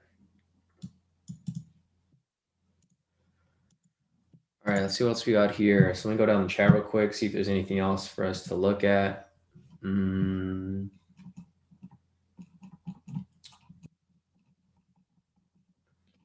right, so scrolling down.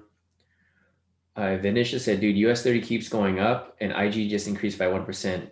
No, again, 73 to 74. Oh my God. Yeah, no, definitely. It's still shocking to me that it keeps going up, that people keep entering shorts. Joseph's asking, what's the website? So in order to get that website, just Google IG sentiment US 30. So if you just Google, I don't have it on here right now. Oh, right here. If you just Google IG sentiment US 30, look for the IG website. It's DJI. When you click on that, it'll bring you to their sentiment.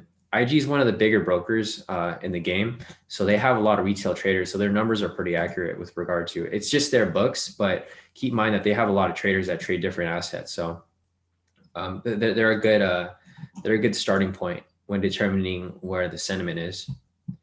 So let me go over here real quick and see. All right.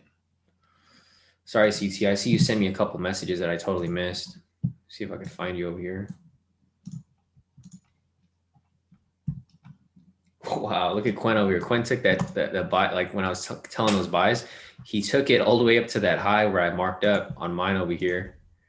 And that dude rode it all the way up. So nice work, Quinn. You killed it, bro. So like, you know, if you guys take my advice and you guys actually follow this stuff, you guys can really catch some really big moves. Like if you tie in your analysis with my analysis with my indicators, you guys can see here. And you guys can see like all my indicators here, the K2 indicators, none of these are for overbought, oversold. Like the K2 momentum indicator, it directs where momentum is going. So if you have a green candle with a buy signal in it, it's going to direct that momentum is going to swing up, which is what happened here, right? Same with here, green buy signal with green candle and momentum swing up. My other indicator is a K2SR. It draws the zones for you. My other indicator is a K2 pivots. It identifies the pivot points and it's dynamic with price. And then the trend meter below that I had earlier, it shows you the overall trend. That's what Quinn had on his chart over here.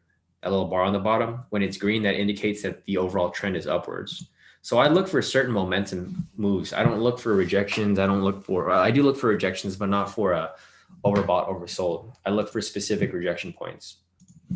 So let me go back to the chat and see what else is over here. Yeah, no problem, Joseph. Let's see. Shortstein said, after what time passing the verification, FTM gives you a real count? So when I first got funded, it was a long time ago, short term. I got funded like last year. So it takes like about a week when I got funded. I don't know how fast it is now. I think they probably have a bigger team because FTM has grown a lot since last year. So probably I'd give it a week, maybe shorter now since they have more people working. Joseph said after the 32.66 mark, what do you think the next stop loss hunt will be? It'll probably be right here, Joseph, at 32,673. But we'll have to see, because here's the thing. This is pushed up way too high. So this might have to come down a bit. This might come down slightly before it ends up, going back up, or unless it drops. So don't get me wrong. This can drop at any point. What I'm saying is that I'm just marking up like higher points. We've already reached the high right here because this is a different zone. So I'll just color this a different color because these are brand new. I just drew these. This is just in case if it keeps pushing, but I don't necessarily think it's going to keep pushing. I just drew that to have, visualization of like where price is going to be going. So let me just put this back there. All right, cool. So we got that marked up there. Let me go down the chat again and see if there's anything else for me to look for. All right. Hey, morning, Jasmine. Gwen is asking, hi, Shawn David, is 1684.9 a good entry point for gold? So I don't see any entry points for gold yet, Gwen. I wouldn't just enter just because you think it's going to go up. I would just wait. And you said 1684.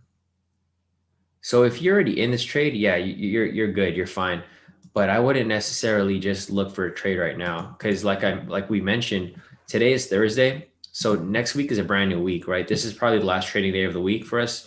So for this here, this can easily push up or push down by next week. I think it's going to push up though because of the new stimulus getting passed. So just keep that in mind.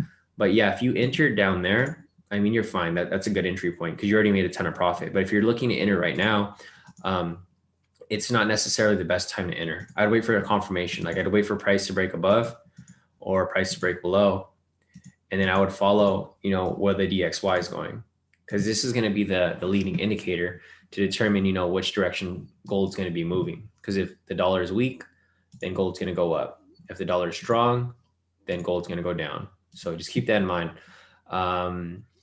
Yeah, other than that, let me check real quick and see if there's anything else here to look at. John said if there's more gun control laws, gun stocks should go up, right? Camo said run up on K2 and meet the AK. I was thinking about getting like an AR or something like that because I do have a pistol. I have what's it called? I do have a couple. I have a revolver and a pistol, but I'm trying to get like an AR. I don't know. I just started getting into guns like last year because we were kind of bored with like COVID and stuff, and the shooting range was like one of the few places that were open. So I bought a gun so I can go shooting. And yeah, shooting is fun. It's an expensive hobby. Like I went shooting last week, but I spent like at least $200 on like 3 rounds of bullets and just the lane and the targets and stuff. So shooting does get expensive, but it is fun. Let's see what else we got over here. Wow, Vinicius said 76% of people are short on US 30. Look at that right there. See that? Oh man, people are getting trapped again. See that, Vinicius? The the thing that we were looking at. Wow, David, look at this, bro. Are you looking at this? 77% of people are short. What do you think is going to happen with US 30? Bro, these people are going to get stopped out again. Oh my gosh, that's crazy. So like, yeah, for right here, like I was mentioning, they provide these like bearish candles to lure in sellers. And what they do after that is they just push price all the way back up. So guys, I would be really careful with US 30 right now because when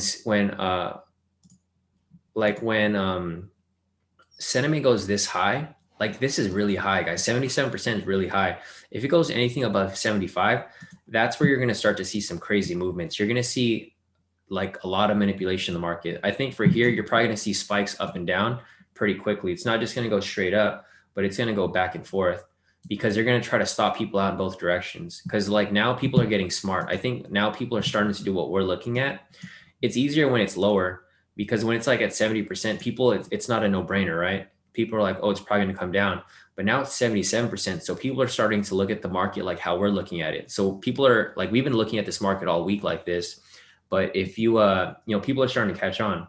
So we'll see where they end up getting hit. Stops are right here. If price hits right here, we're going to hit some liquidity. He's going to push up. So keep that in mind, guys. Keep that in mind. There's a lot of people entering sells right now.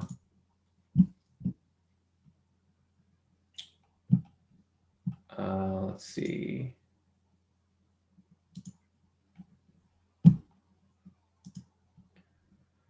Let me check the chat real quick and see what else we've got over here. Man, that's crazy. I'm still shocked that the sentiment is that freaking high. 77% on a Thursday. Usually volatility dies down around this time, but it's still pushing up. Wow, and it's still pushing up. Oh, what did I miss? Oh, you just got back? Did you see US 30? No, I told you I'm not looking at it. Dude, look at sentiment. People are still stacking on those sells. It's 77% people short now. That's crazy, man. Dude, that's nuts. And if this hits 80, I'm gonna be like, and you look at the chart here, it just keeps pushing up. If this hits 80, yeah, that's crazy. That is crazy.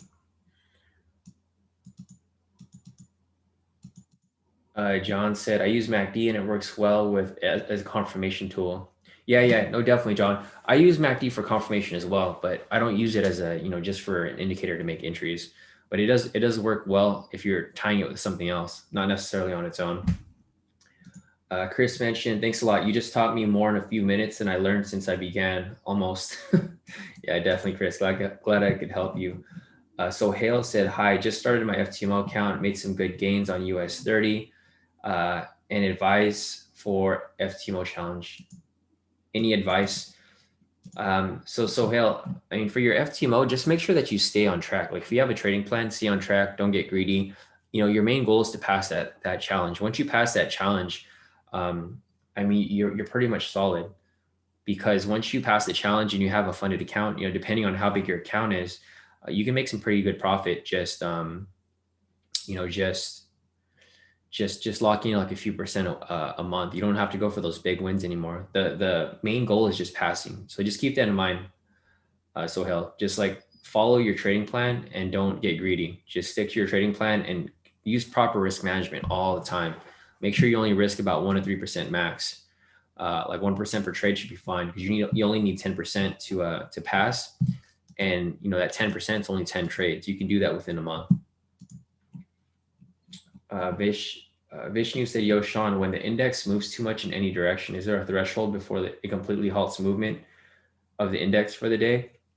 So Vishnu, there's these things called circuit breakers, but they are only applied when price is going down. I don't think they're applied when price is going up. Like the stock can keep going up as far as it wants, but going down, if it drops, like I think 10,000 pips or like something like that, it's or like, yeah, something like that, like maybe like 500 points or 1,000 points, which should be equivalent to like 10,000 to 5,000 pips. That's where they freeze the market, and then you can't enter any trades.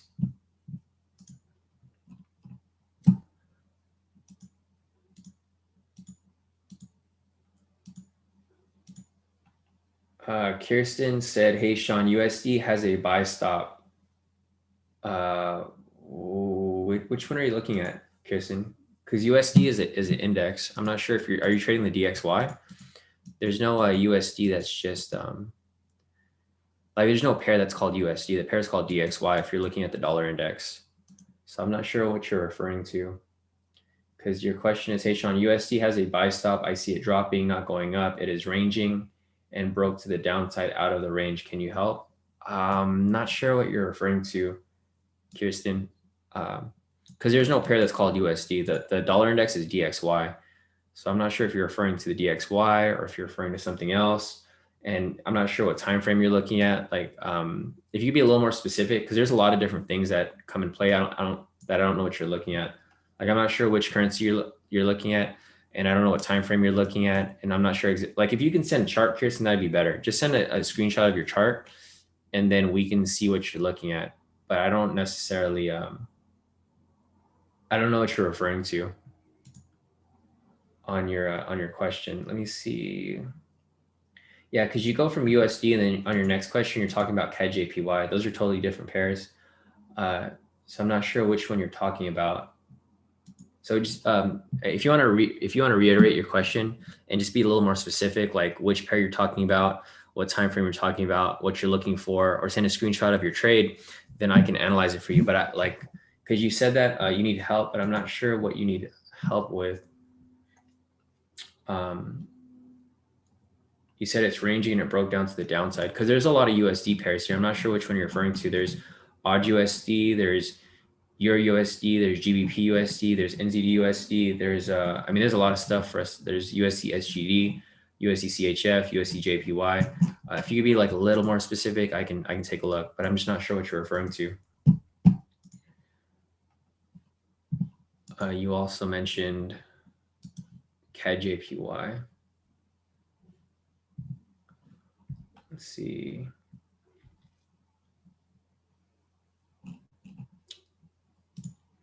CAD/JPY. Yeah, if you want to send your analysis for CAD/JPY too, curious. I mean, because it seems like you have a lot of questions, but I don't know what you're looking at. Because it seems like you already have a bias. If you have a bias, it'd be better if you send your analysis, and then I can tell you what you're looking at. Because I'm not sure what you're really looking at.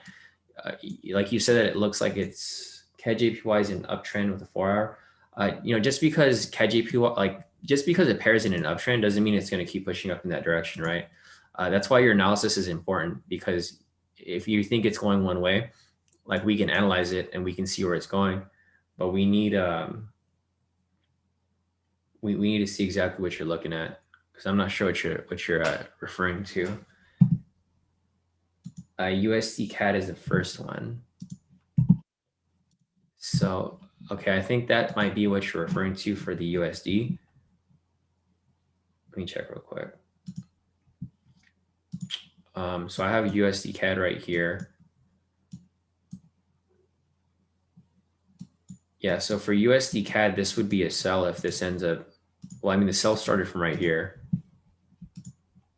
So I'm not sure if you're just looking at the chart, because I mean, it's been dropping for a while, Kirsten. I don't really see it range. I mean, it was ranging within here, but if I take everything off the chart, let me just take this off. Yeah, I mean, it wasn't necessarily, it's been dropping since like here, right? So from March 5th, it's actually been in a downtrend. It wasn't really ranging. It was going downwards. It was ranging within this little area here, but it broke above and then it broke below. But it's been in a downtrend since then. So if you could send me a chart, Chris, I think that would definitely help, because I'm kind of confused of like what you're looking at. Because you can see right here, this has been in a downtrend since the 5th. It was ranging over here. So I'm not sure if you're looking at a different time frame, because I'm looking on the 4 hours, so it might look totally different on your end. But yeah, I'll just wait for you to be a little more specific with your questions so I can see what you're looking at. If you can provide the time frame, provide your markups on your chart, then I can look, because I'm looking here on the 4 hour. It looks like it was in a downtrend since the 5th, not necessarily in a range. And if we go on the shorter time frame, let's see. Yeah, even on the 1 hour, it's in a downtrend. It wasn't in a range. If we go on the 30-minute, yeah, same thing. So like your analysis might be right. It's just I don't know what you're looking at.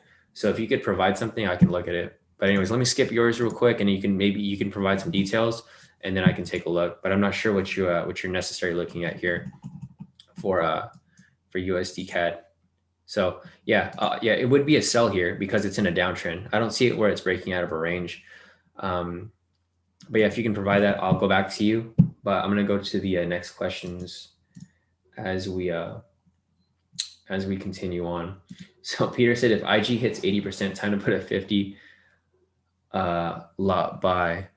Let me see. Yeah, US 30 looks like it's starting to come down slightly.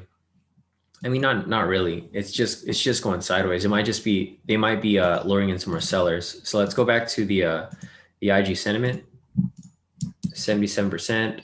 It's still 77% here. it hasn't really moved much. So we'll have to wait and see how this ends up playing out from there. Kirsten said, read the lower message. I did, Kirsten. So I did look at USDC, USD CAD, and I still don't see what you're looking at here. So I'm looking at two of the chats here, Kirsten. I see you typing in both the YouTube and the Zoom. Your lower message says USD CAD, and you said it was in a range, but I looked at all the time frames here, and it. Let me just check real quick. All right, so maybe CT can help you out here with your analysis. Or actually, no, sorry. See, I thought CT was going to help you out, Kirsten, but he sent me a different chart here. He sent me a NASDAQ chart. So yeah, I'll wait for you to be a little more detailed with your question, Kirsten, and then I can help you out. Like, I don't want to leave your question unanswered, but I don't necessarily see what you're looking at on your end. Okay, gotcha. Yeah, Kirsten said, hold on, this is way too confusing. I'm figuring it out now. Sorry. No problem, Kirsten. There's no rush, you know. I just want to answer your question. I don't want to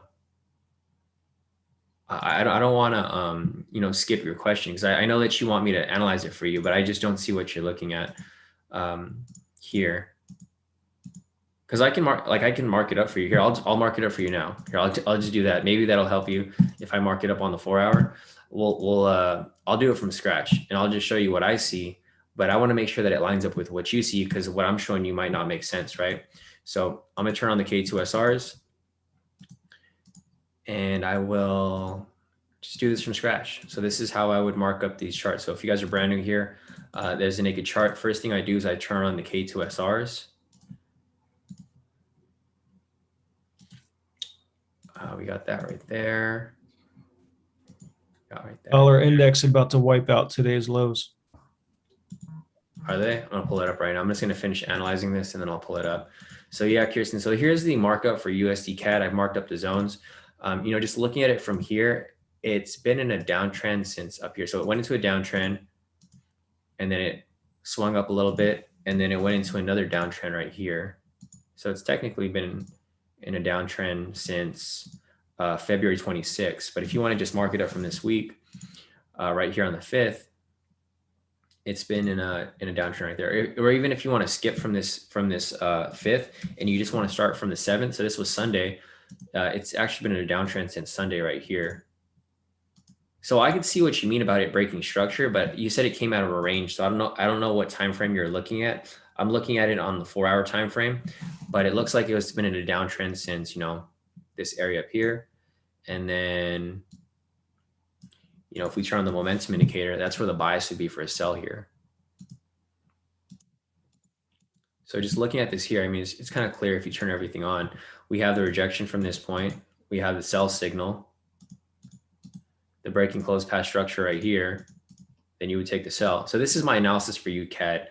I'm just not sure what you're looking at, so I could help you out better, but I just don't know what you're looking at.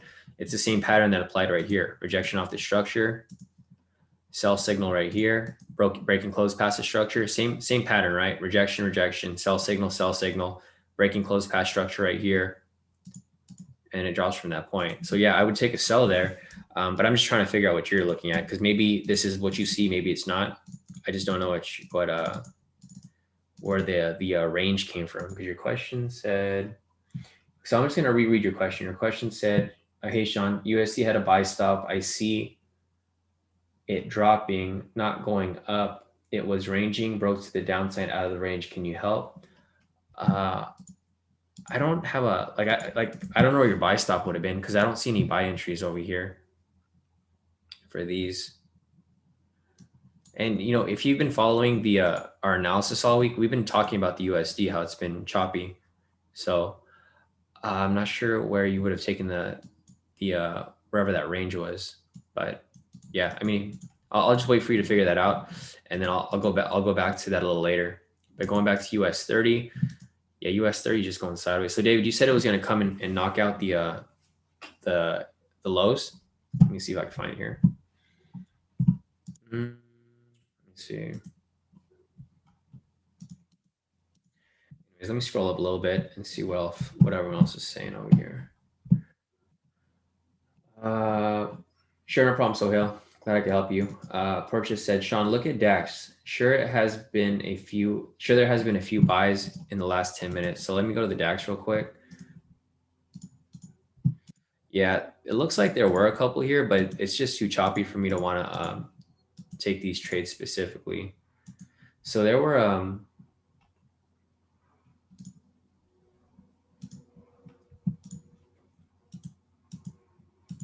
here, let me just check this out real quick for the DAX. Oops.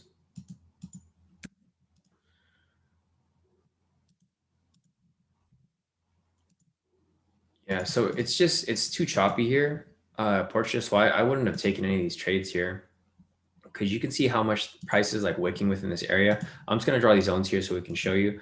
But yeah, you did mention that there were a couple buys. There were a couple buys here that were available.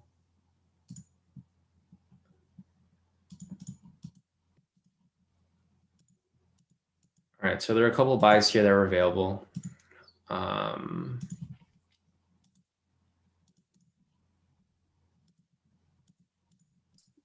There it is. Dollar index What's going on with it? It's broke. It's coming down. for the day. Go down to a lower time frame so you can see the day. Made a new low. Yeah, no, I did. It just broke it. Good for our GU. Yep, Q's gonna keep pushing. All right, let me go back to the DAX. Yeah, Parcher, just looking at the DAX here, there were a couple of buys here that were, possibly available, but it's not something that I would personally take because of how choppy it is. I mentioned that one way to look at the choppiness is how like the market's moving, and you can see all these wicks right here, right? You don't really want to trade when things are wicking like crazy right here, because it's wicking so high up and down. This and each candle is moving so heavy. It's moving like 3,000, 4,000 pips, right? Normal movement for the DAX is like this right here, like about 1,000 pips.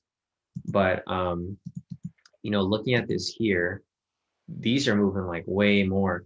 Like when each candle is moving at least 1,000, like 1,000, 2,000 pips, that's risky because your stop loss isn't going to be that tight. Generally, when we take our scalps, like for example, right here, this is a normal movement, right? This is not where it's moving all crazy. I mean, it's choppy right here. Right here, it smoothens out. And if we were to take this trade here, our little range for entry would have been like, 250 pips or 250 points, right? Like something like that. But for example, over here, when these are moving like 3,000 or 250 points, like 350 points each candle, it becomes risky because you can get stopped out very easily. I mean, right here, you would have hit TP, obviously. This would have hit TP. But like looking at these other candles over here, it starts to get really, really choppy, because generally you want price to be trending, right? You want price to be above the pivots and moving smoothly above like that. So this is a smooth movement up, smooth movement down. You take buys, you take sells, take buys. And then right here, it's just way too choppy. So I wouldn't have taken these trades here, Portia, but it does look like there were some buy entries here. So this one right here would have been entry. Let me see if there's one. So this red one right here is an entry. Let's see if there's another one here. This red one right here is another entry. So it looks like there's only 2 entries that were available right here. Right there. And this would technically still be active. So I guess it's an okay trade, which you could have taken. But like I mentioned, it's just too choppy for like me personally when I take it. Like you want it to be moving smoothly. If I zoom out from here, you want it to be moving smoothly above the pivots. You would not trade here where it's choppy. Like this whole area here is too choppy. I wouldn't trade any of this right here. But I would trade these buys here. I would trade these buys right here. Sells right here. Again, buys up here, right? So that's what I would do. I would trade those, but I wouldn't really want to trade where it's, where it gets super choppy. Like super choppiness over here, super choppiness right here, because you might get caught in some reversals. So that's why I personally wouldn't trade around those areas, but I would just wait for it to smoothen out. But overall, this week's kind of been, this week has been, like it's been choppy. Like the entire market has just been all over the place. It's not been very smooth at all. So, all right, let me get back to Kirsten. She has her response over here. All right, here, let me scroll up first. Let me go through the other questions. I'll get to you in a second, Kirsten, because let me get to everyone else before you go. I mean, before we get down to yours, because yours look pretty long. You have some long messages here. Let me see. AH said, is US30 a good buy? No, it's a horrible buy, AH. I mean, it's not a horrible buy. It's a horrible sell. Sorry, I got you mixed up. I thought she meant if it was a sell, but I wouldn't buy right now. I would think of it as a horrible buy right now because it's pushed up too high. So what I could kind of see happening is this is just going to get stale. It's probably just going to go sideways. It might push up higher, but who knows? It might just keep going sideways. But I was mentioning that for US30 here, there's this is where the stop losses are, right? For the previous analysis that I did. If you were watching my earlier breakdown of US30H, like I had these stop loss hunts marked up from yesterday and it played out perfectly. And then this morning, I marked up these stop loss hunts right here and they played out perfectly too. So looking at sentiment, let's see, it is at 77% still. So I think price is going to keep pushing up, but I personally wouldn't just enter because as this number continues to increase, when it goes like from 77 to 80, you're going to start seeing some big spikes in price up and down. Because what happens at that point is that the institutions and market makers try to shake out people from both sides. Because, as people keep entering sells and they start to realize that, hey, we should enter buys, not sells, right? Once people start entering buys, they're going to spike price both ways, like up and then down, so that they stop people out in both directions. And then they'll choose a direction from there. So once they make their money, then they'll choose to decide to spike it down heavy or up heavy. And then I would keep an eye on the sentiment, because if this sentiment goes down to like 60% or even 70, if this goes down to 70% shorts for retail traders, then we can probably see it drop. But right now I wouldn't really mess with it because I just feel like US30 it's been manipulated like all week. Because the thing is, if you've been following US30 since Sunday, so here on March 8th or 7th, somewhere around here, March 8th, the sentiment was already 70% here. So as people continued to enter shorts, they just kept pushing price higher and higher. So from this point down here, Sunday, up until today, price has moved a total of 13,450 pips. So that's a big move. And if people just keep entering sells, then all these people are getting stopped out and a lot of people are losing money while the institutions just keep getting richer and richer, right? So just keep that in mind when you're like looking at this, because I personally wouldn't take US30. Like, even though I felt confident with these buys here, I didn't take these trades on my own because I know how risky it is. So I would be careful with that. But all right, let me scroll down real quick. CT said I can mark up UCAD. Yeah, no, it's fine. I already marked it up. Cassian said, what's the best way to grow an account of 200? I mean, the best way is to trade consistently, use proper risk management and trade consistently.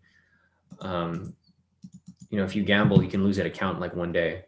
So if you don't use proper risk management, I mean, you're not going to be a millionaire overnight, Cassian. Like, growing your small account, you're not going to flip that 200 to 2,000 in like one day. I mean, it's possible, but that's gambling. That's not necessarily trading properly because you're not using proper risk. So I would use proper risk management. You can slowly grow that account, a couple of percentage per day, but I wouldn't go and try to flip that to like 2,000 and up because you're just going to be gambling at that point. All right, so let's get back to Kirsten's question. So let's see.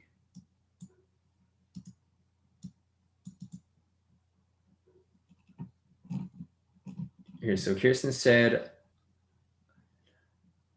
there was a signal you sent on March 10th, UCAD buy stop. It hasn't triggered. My question is, why did you put a buy stop when the pair to me is clearly in a downtrend?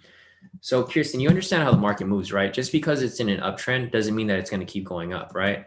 So let me just show you an example here. I think you just like, you're not really familiar with like how to analyze the charts. Like, we analyze it from different perspectives. Just because price is going up doesn't mean it's going to go up forever, right? So let me just go back to USD CAD real quick, or I already have it marked up here. So I'll just show you what I mean by that. So you see how price is coming down, right? This is your thought process. You're like, oh, it's in a downtrend. Why would Shawn call a buy? Just because it's in a downtrend doesn't mean it can't go up. So it's in a downtrend right here, right? But look when it reaches this structure right here. If you were to think in that perspective where you're like, oh, it's in a downtrend, it can't go up, right? If you entered to sell here, you would have lost like 100 pips, right? There's retracements and pullbacks in the market. Just because price is going one direction doesn't mean it's going to go that direction forever. I mean, same situation right here, right? This is in a downtrend. So you're saying that because it's in a downtrend, you wouldn't take a buy, right? So in this situation, I would have taken the buy because price would have swung up, and then I would have caught the break and close past structure right here, right? I don't think, have you watched the videos for the strategies, Kirsten? Because this is explained in the course. Like, we don't trade off specific trend. We trade off confirmations where price breaks and closes like past structure, and we trade off momentum. So like, for example, here, price is in a downtrend, right? But we have a momentum right here, and it breaks and closes past structure. So in this situation, even if it's in a downtrend, we're still taking the buy, and we still would have won this trade, right? So I think that's where the confusion is. I think you're thinking of things too linear. You think just because it's like going down, it has to go down, right? That's not the case. The case is for something like USD CAD. So you're asking, why did I take that buy, right? The reason why I took that buy, right, why I called the buy on that, here, let me check real quick. Let me see if I can pull it up.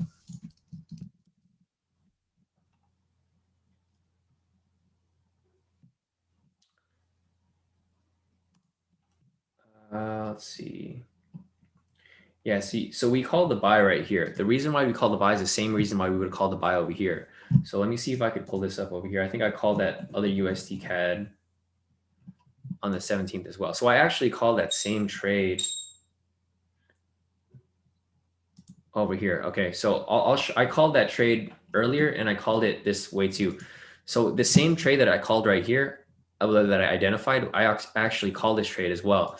So let me just show you real quick. So you're asking me, why did I call the buy over here? The reason why I called that buy is because I was using the same strategy I've been using, for the past 2 years now.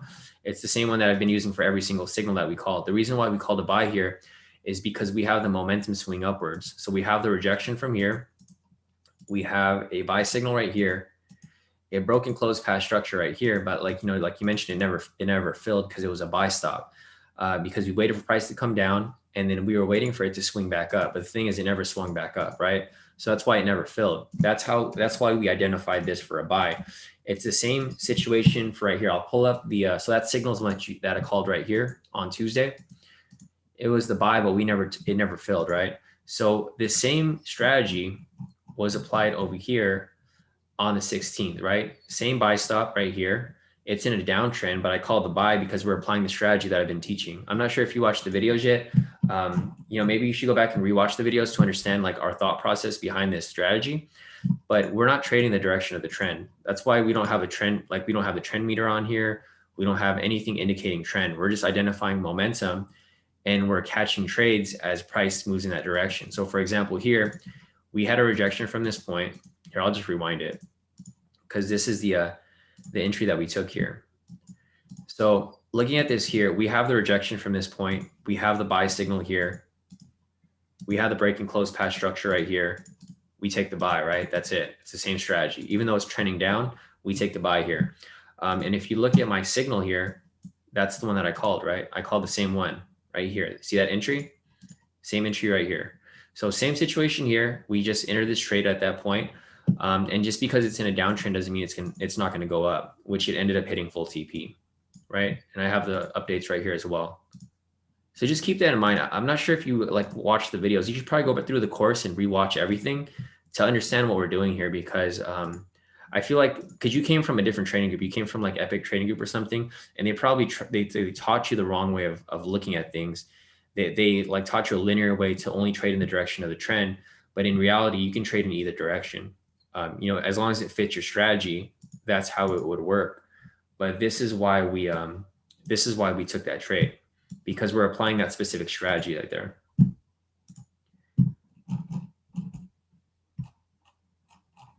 So yeah, I mean, does that help, Kirsten? I'm hoping that like this kind of clears it up for you.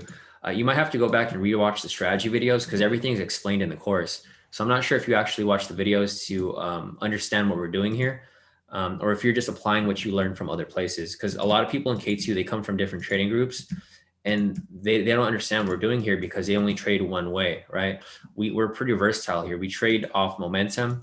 So we don't necessarily trade just directional one direction. We trade in the direction of momentum. So if we have momentum going upwards, we'll take some buys. If we have momentum going down, we take sells, right? That's why we take these trades. It's not necessarily, oh, price is trending down, we only take sells, or price is trending up, we only take buys. We trade in the direction of momentum, and we trade in the direction of where the confirmations give us.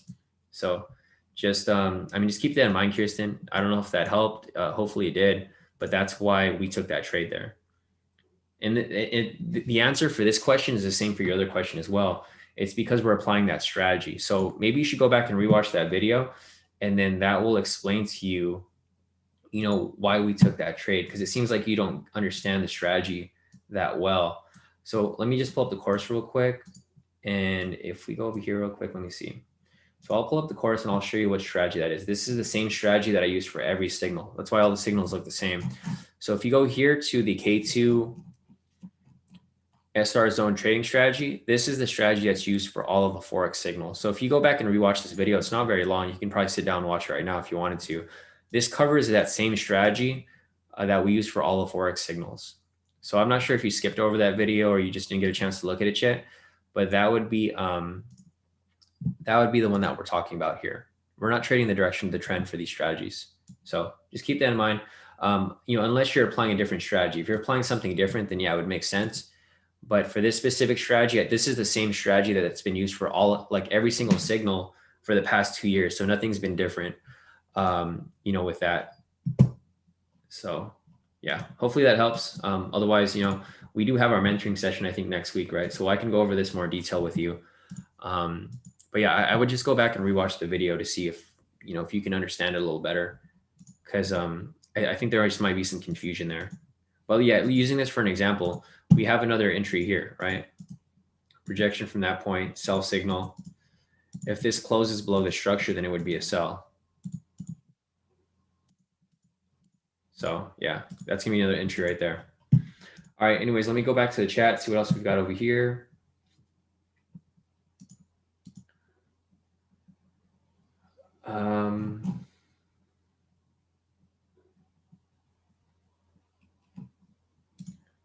All right, so let me just go. You have other messages here.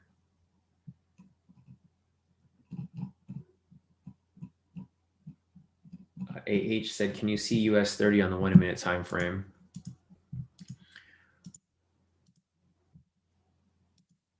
Yeah, so that's what it looks like on the 1 minute time frame. AH.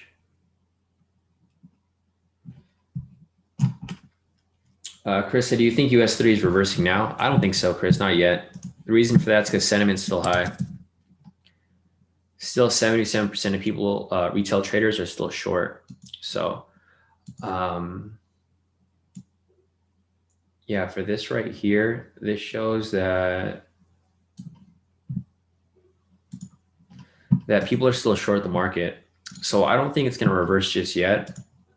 I think they're just luring in some more sellers. So within this area right here, I think they're just, every time it drops, more people enter these sells, and then they're just pretty much charging this up. So as this continues to increase, when people enter more sells, they're just going to spike it up again. Once it reaches this blue line, this is where I see some liquidity. When price reaches that point, it's probably going to push up even higher. But okay, so let me go back to the chat real quick and see what else we've got over here. Okay, so Kirsten said the opposite has happened with your signal you sent for catch-up. Why it's an uptrend. And Kirsten said, "Why are we selling, buying against the trend?" So yeah, I covered that already.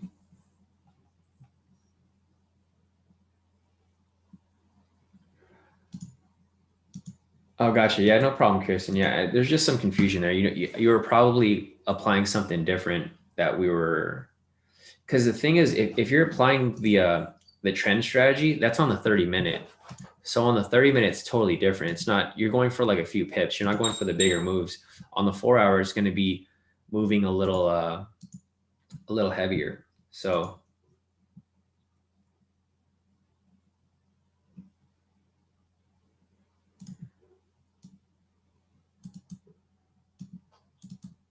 Yeah, Kirsten said, I found that video from your course. I stopped watching them because they're all different to what you, I mean, they're not necessarily different. They're exactly the same. You're just watching the wrong video because, you know, each strategy is separated by each strategy because each strategy is different. You were just watching strategies that didn't line up with like what you were looking for. But yeah, if you watch that video, you'll see that that's exactly what we're applying here. Because I use that for every signal. It's the same one I've been applying for like the past 2 years now. You got to keep in mind that there's different strategies on the course. It's not just one strategy that applies to everything. There's totally different strategies that you can apply. So yeah, if you want to go back and rewatch that, you guys can. And then we do have our mentoring session, I think in next week or the week after, so that we can go over that more in detail. So we can clear up some more confusion. But yeah, so CT mentioned also, he said it's not ideal, but remember in any move, there's an impulse and corrections. Corrections can go against the trend and can have enough room to trade for 50 pips within momentum. Exactly. You know, just like what CT said, price can go both ways. It doesn't necessarily need to go in one direction of the trend. So let me see what else we got here.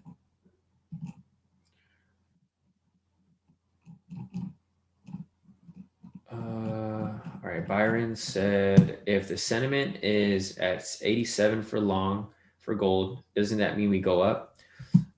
Not necessarily, Byron. So I went over that earlier with you guys. I forget who else I covered it with. Let me see this real quick. Yeah, so like what I was talking about earlier was with the sentiment for gold. So a better indicator to identify, you know, the direction of gold would be looking at the DXY, Byron. So looking at the DXY here, if the DXY is going up, oh, sorry, I'm gonna delete this. Where I get that tool from? Yeah, so the DXY here, if the DXY is going down, that's going to indicate that gold is going to be going, where's gold at? That indicates that gold is going to be going upwards, right? So yeah, you mentioned that 87% of, yeah, so the sentiment doesn't work the same with like gold, Byron. So I was going over this with, I forgot who earlier, but I discussed it that a better indicator to identify where to trade gold is to look at the dollar, because gold moves opposite of the dollar, right? So just looking at the dollar here, if the dollar's going down, that means that gold's going to go up, because if price is going up, that means that the first currency is stronger than the second currency. And since the US dollar moves opposite of gold, if gold is if the US dollar is strong, like for example here, if the US dollar is going up, you can tie that in with gold going down, right? It's really simple. So just keep that in mind when you're looking at something like this. I wouldn't necessarily look at the sentiment, because the thing with the sentiment is that it works with certain pairs. Like with US 30, it works very well. Look at that, guys. I told you guys it's going to push up. Hopefully you guys didn't enter that sell there. Sentiment's too high. So yeah, looking at the sentiment here, it works well with US 30, but like looking at gold over here, it's different. It works more directly with like the DXY, because it doesn't matter if there's like, for example, if there's a lot of buyers for gold, they're not going to manipulate it as much than they would for something like US 30. Sorry, CT, let me see. CT, send me more charts. All right, I'll take a look right now. Yeah, no problem, Byron. Yeah, it makes a lot more sense, because the thing with the sentiment is that it's based off. So if you're looking at the Dow, it's not paired against something, right? If you look at the Dow, it's just the Dow. That's what it is, Dow index. That's why the sentiment's easier, because you can see where people are trading. People are trading up or people are trading down. For gold, this is paired with something. So instead of like looking at the sentiment, you can just look at this here, and then you can just pair it with whatever's the opposite. So like if you're looking at gold here, you just pair it with, so you can do this actually. This would be a lot easier. So this is a little trick that I do. I have like two charts right here. Byron, I'll have like gold right here, right? So I'll have gold open on this chart, and then I'll have the dollar over here. The dollar DXY. So if you look at this here, this kind of helps you out in like looking at where it's moving from, right? Because if you look at this here, if the dollar is going, or let me see, this is the 1 hour. And this is 1 hour, yeah. So if gold is, we should go on the higher time frame actually, 4 hour. If you're trading it like this, when gold is going down, the dollar is going up, right? So if I go here and let's put this higher too. Or actually, I think it looks better on the 1 because you can see that how it's moving quicker. So for example, right here, if gold is going down, that means that, you know, the US dollar is going up. So you can see right here, it's a green candle. And then this is slightly going down. However, if you look at this here, when the dollar is going up, then this is going down because it's gonna dictate that the second currency is stronger than the first. So when the second currency is heavier than the first, it's gonna go down. When the first currency is heavier or stronger, just think about the weight of gold, right? If the weight of gold is stronger or heavier, then it's gonna go up. So that's just one way of looking at it. But yeah, no problem, Byron. So Byron said, thank you. That makes more sense. Thanks for your knowledge. Yeah, definitely. No problem at all. So let me go back to US 30. Damn. That's going to be crazy if US 30 keeps pushing up higher and higher. Let me see. CT sent me some charts.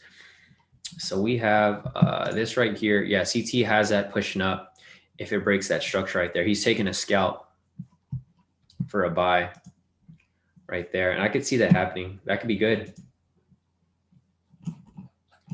Yeah, I see your other chart, CT. I'm just not going to pull up the UCAD. It's kind of it lines up with mine. Yeah, the break and close past that structure, right?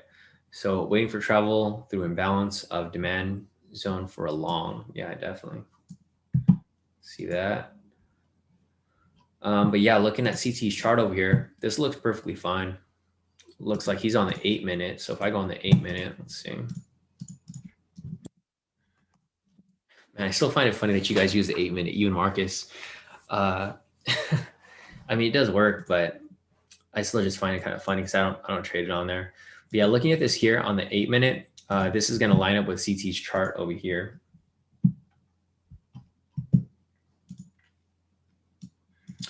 No, it's no problem, Kirsten.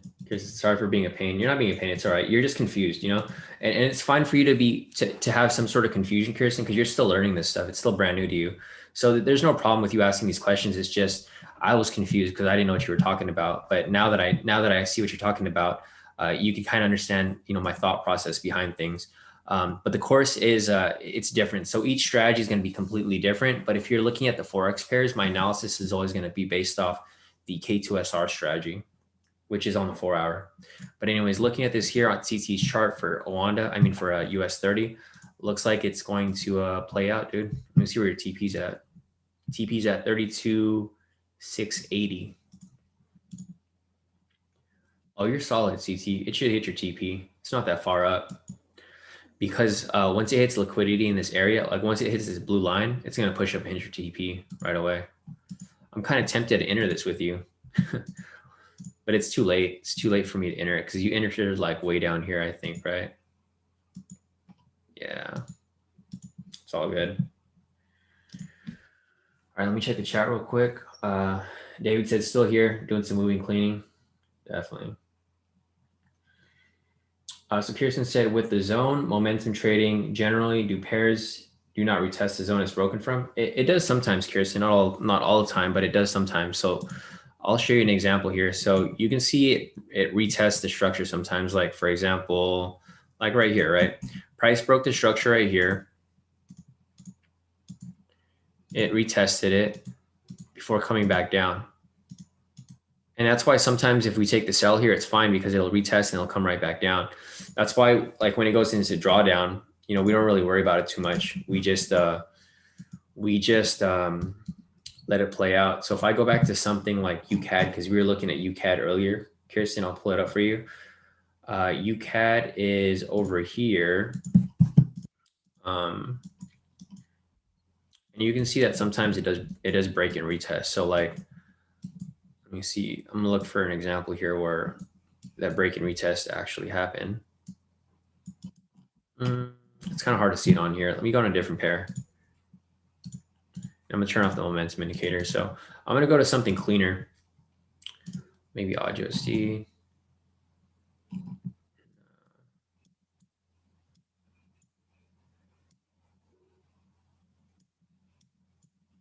I'm just looking for an example where price broke and retest. I'm looking for a pair that has like wide zones. Okay, like this right here. This is a perfect example. So I'll show you this right here, Kirsten, because I think this is a trade that we actually took where it goes into some slight drawdown, but it pulls back. So here's where price broke the structure. We would have taken a short position right here. And then check this out. So it'll move down. So it moves down slightly, right? It breaks away from the zone after breaking it. Then it comes back up for a retest right here. And then what do you think happens from here? What I think is going to happen is that it'll come down eventually, right? And it does, right? So it breaks, retests, breaks again, retests, and then it comes down. So there's a lot of instances where this happens where it breaks and retests. It's not an unusual occurrence. That's why sometimes you'll see our trades going to drawdown immediately, and then they come right back and hit profit, right? It happens all the time. It's not an unusual occurrence. Like again, right here, here's another example. So like price broke structure, we would take a long position right here, right? So price comes up, it comes back down for that retest right here. Run it down real quick. Yeah, so right here, price, we would have taken the buy over here, comes up, comes down for a retest, and then it shoots all the way back up right here, right? So it's fine for it's going to draw down. It's just, being patient and just letting it play out. But this week was an unusual week. This week was different from our other weeks. The market was just choppy. It was choppy, and there just wasn't really much for us to really look at as we carried along. So let's see, US 30 looks like it's just ranging within this area right here. I don't really see it moving too much. We'll just have to wait and see how it plays out, in the next couple hours or so.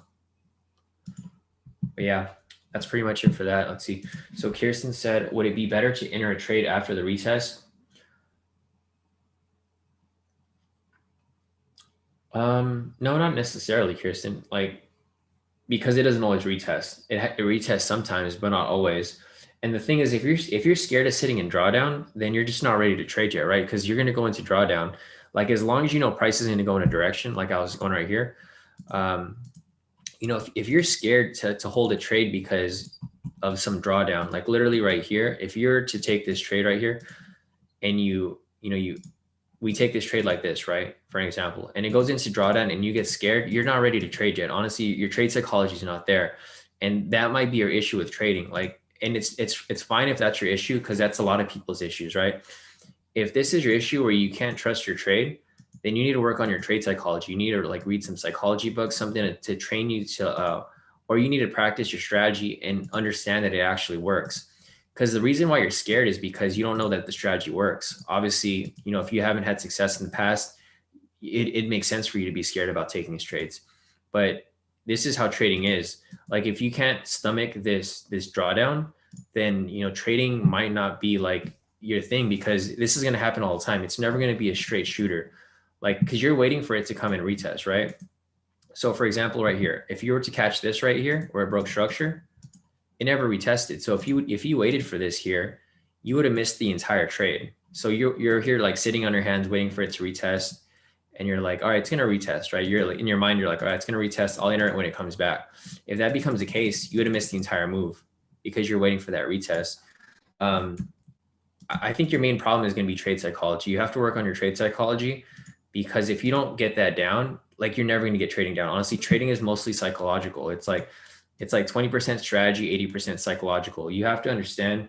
Yeah. See what Vishnu mentioned, retrading in the zone, because your trade's never going to be perfect. It's going to be perfect sometimes. Like this is a perfect trade right here. Price broke the structure right here and it went straight to TP. This is a perfect trade, but this isn't always going to happen. Sometimes you'll have a messy trade like this, but it eventually hits. And like Vishnu mentioned, read trading in the zone. There's a lot of trading books out there that helps with this specific problem. This is one of the main problems that traders have. They don't have the trade psychology. They don't have the confidence with trading, and they end up failing because they're too scared to take trades like this because it goes into drawdown. But in reality, your trades are always going to go into drawdown. You're never going to have a perfect day. It's always going to be back and forth. So that's my advice to you. If this is a problem for you, if this is a problem, then you're not ready to trade live. Trade demo until you're ready for it. Because I know you mentioned that you lost some money, and a lot of that was like due to like a few mistakes that you made, right? So you have to fix those mistakes. You have to work on your trade psychology, and you have to get out of your own head. Because if the thing is, if you're trading this right here and you see this get into drawdown, I could already tell that you're getting stressed out if you would see this. Because I see when you message me, sometimes you're kind of always asking about, is this trade okay? Is this trade okay? Yeah, if it wasn't okay, I wouldn't have taken the trade myself. But some people just don't have the trade psychology to stomach this move right here. Like if you saw this right here, there's a lot of traders that like if you saw this right here, there's a lot of traders that would have pulled out of the trade, right? They would have gotten scared. They're like, oh, it's in super drawdown. I need to get out of this trade. So they close out of the trade. And then all of a sudden it goes straight to profit target. And if you would have just waited a few minutes, a few hours, you could have hit profit target. But in some instances, a lot of people would have like exited this trade early because they would have gone scared. So yeah, I'm not trying to single you out, but I'm just trying to give you advice that, that's probably something that you need to work on. It's probably going to be your trade psychology. You need to step that up and get your confidence up with trading, and probably just trade demo for a bit until you're confident, because I don't want to see you lose any money. I don't want to see anybody lose any money. It's really you just have to understand that sometimes you have to go into drawdown. Like it's inevitable. But all right, so let me go back to the questions over here. Yeah, so Jonathan also mentioned right here, he said the Forex mindset. It's another good one. So there's a couple of books here that they're giving to you, Kirsten, that you can take a look at. You can take a look at both the Trading in the Zone by Mark Douglas and the Forex Mindset by Jared Martinez. I haven't seen that one yet, Jonathan, so I'll probably take a look at that as well. All right, so DJ's asking, do you only trade indices on the 10-minute and trade Forex on the 4-hour? Yeah, so me personally, that's what I trade, DJ. Other people trade on different time frames, like CT over here. He's trading on the 8-minute. I can't do that. It's just weird to me to trade on the 8-minute. I see some people here, like Patricia, she trades on the 1-minute. And it's possible you can trade on any time frame, but me personally, I trade 10-minute for indices and I trade 4-hour for Forex.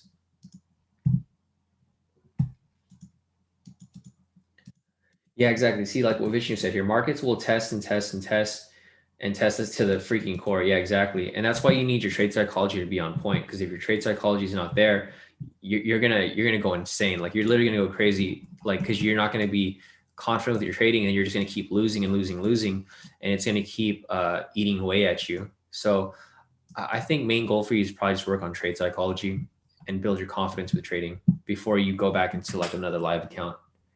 But all right, guys, so let me go back to the Forex pairs real quick. I'm just going to go down this list and see if I see anything available here that we can take off the next 4-hour candle close. Just keep in mind, guys, it is Thursday, so the market is dying down a bit. It's kind of slow right now.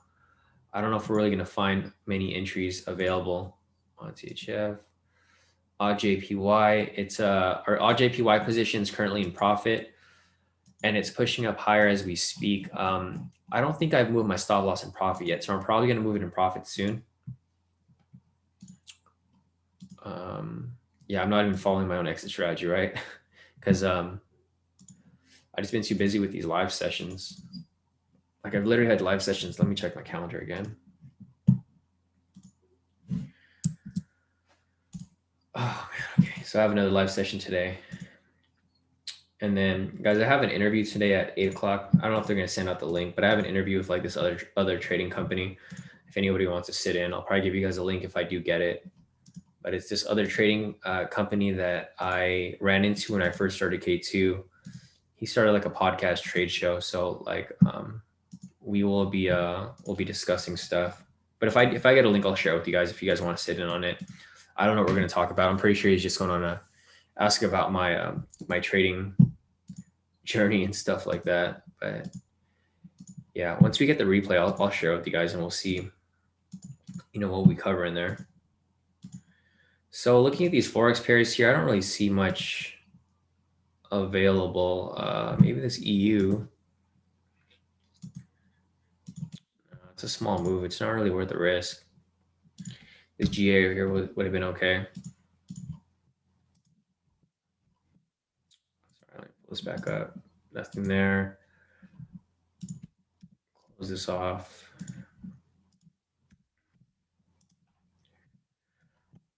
This would have been a nice buy for GJ right here.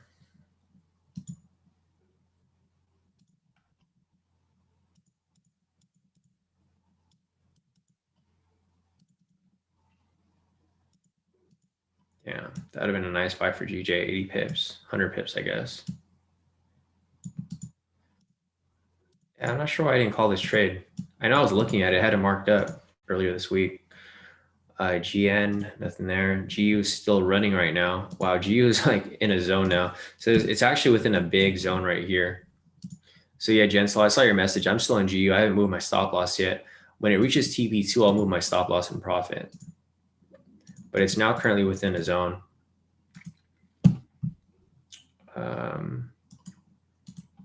NZD CAD, NZD CHF, NZD JPY. Yeah, guys, I don't really see any entries here. Aside from UCAD, this might be an entry right here that could be good. So I might call this one. We got about 30 minutes left on this candle, so we'll see.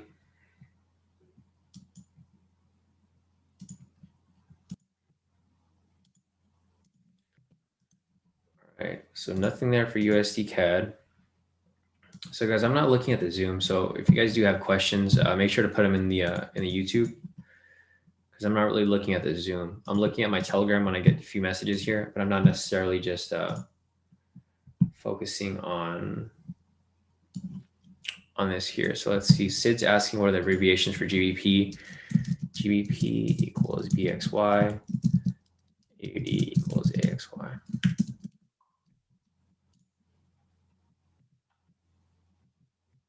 Nice. So Quen, he took this big move right here. So yeah, Quen took the move. He moved all his stop losses in profit, and he's riding this thing up. Damn. So he caught these scalps down here. Those scalp moves. So those look good right there. Other than that, guys, let me see.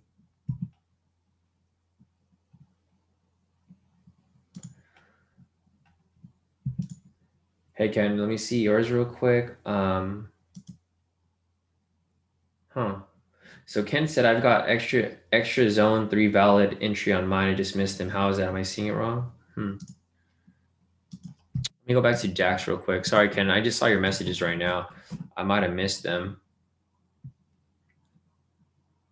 Oh, you know what, Ken? It's because you're, I think you're using a different broker. So I see right here, it says Germany 30. Mine over here says Germany 30 CFD. So I use Forex.com data. I'm not sure if you're using Oanda or if you're using, I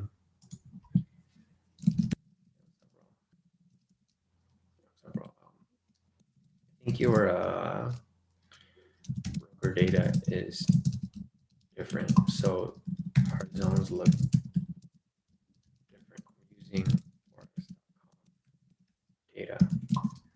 So he might be using Oanda or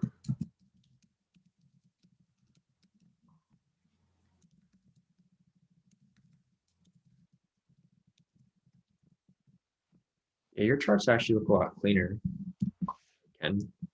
So yeah, I think you're just looking at different data on your end. All right, so let me go take a look at What I miss, man? Taking a break from Clinton. not much, man, not much. US 30 is still bouncing around that area. Yeah, I ain't giving a fuck. Those two, That's what you was doing.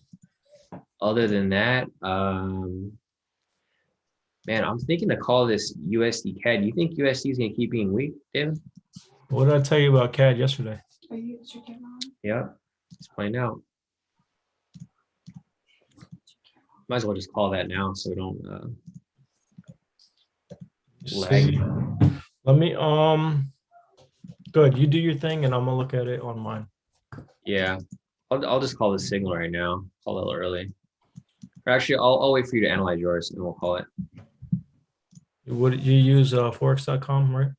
Yeah, I was thinking about entering the sell right here or calling a sell for them. 50 All pip. right, let me dress mine up and see what I see. Cool. Yeah, if you can take a look at that in USD CHF, that'd be good. Because I'm looking at those two for some entries.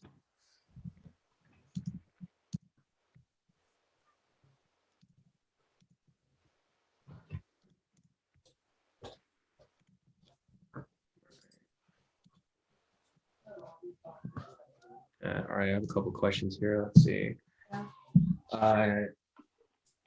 Vidat wants me to take a look at GJ. So I'm gonna pull up GJ for you guys here. So GJ is already, it's an active trade right now, Vidat. So we broke, when price broke structure there, the reason we identified that was we had a rejection from this point. Buy signal right here.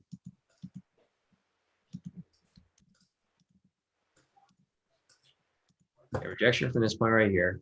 Buy signal from here.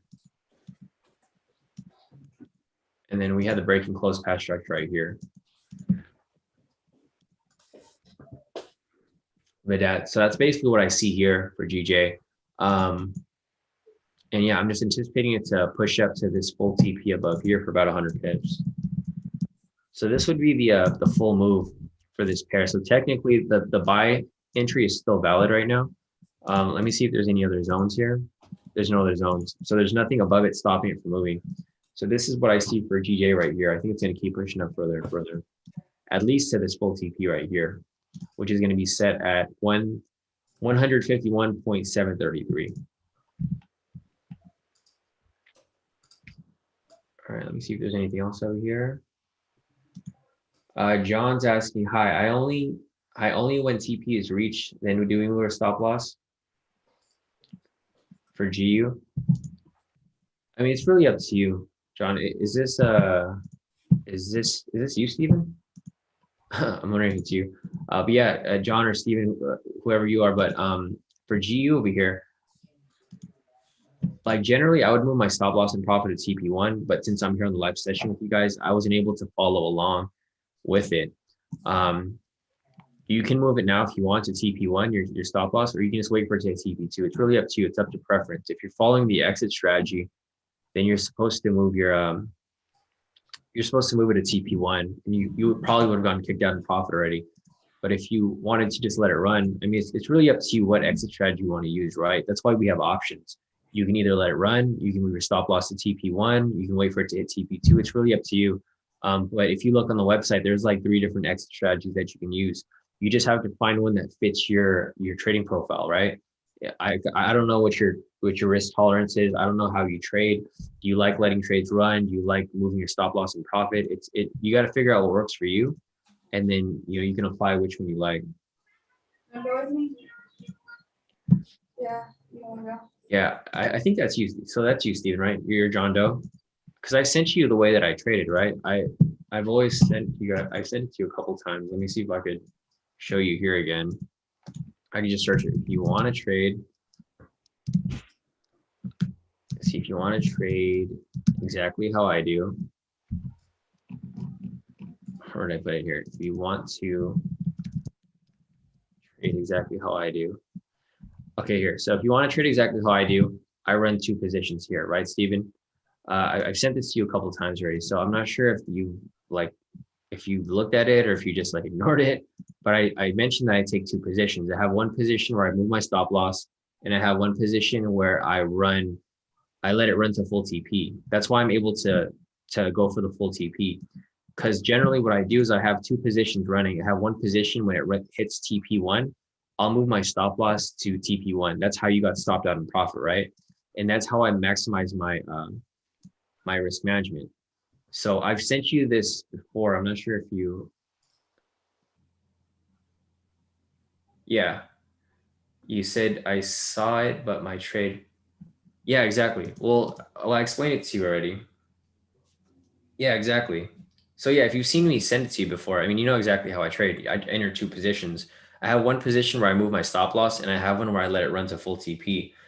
That way, I'm able to lock in TP1, and I also lock in full TP if that's what I want, right? And that's what you can do too. Like, you don't have to do that, but it's really up to like how you want to do it, right? Like I was mentioning earlier, like I was mentioning before, it just depends on how you want to trade. Like for this might be risky to some people. That's why not everyone applies it that way, where I have 2 positions running. Yeah, just go back to our chat, Steven. You'll see it in our chat because I've sent it to you before. a couple times. Just go back and reread what I said because I broke it down in detail. Like if you look here, it's yeah, it's broken down pretty in detail. It says if you want to trade exactly how I do, I take 2 positions for each trade. So I explain in detail what I do. I take 1 position where I adjust my stop loss to TP. No problem, Steven. You're fine. I'm just trying to explain to you so that you can get it. But so I have 2 positions. I have one where I move my stop loss. So position 1, when price reaches TP1 or TP2, I move my stop loss and profit to there. And then for the other position, I let it run to full TP. That's why I can get I either get 1 times profit or I get 2 times profit. Because if they both hit, then I get a multiplier basically. But yeah, there's no problem, Steven. There's no inconvenience. I just want to make sure that you get it because I know that you had a lot of confusion before with your copier, and then you had some confusion with the stop loss thing. But just go back and reread what I sent you, and then you can. No, you're fine. You're all right, bro. You're good. All right, let me go back and see what else we've got over here. Yeah, no, I see you because I think you were probably sending messages in the Zoom, right? So I didn't see the Zoom messages, but now I see your messages here on the YouTube. So you're good. Yeah, definitely, no problem. Can I see what your parameters would be for USD CAD? All right, let me go to USD CAD. It moved down a little bit, so I'll probably move it down slightly. All right, can you just tell me what your entry and stop loss will be? Entry would be 1.25441. Stop loss would be at 1.25941. What you said 1.25941, Yeah. and the entry was what? 1.25441.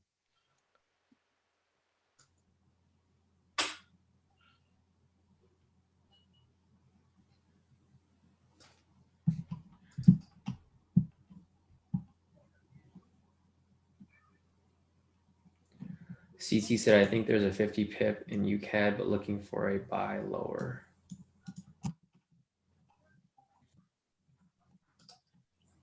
I'm marking it up so I can see.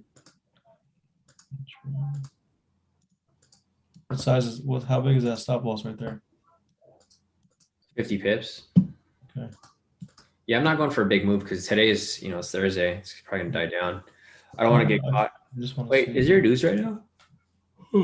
No. Looks like Jolt's job opening on, or actually already passed. It was for, I think it was at 6 o'clock.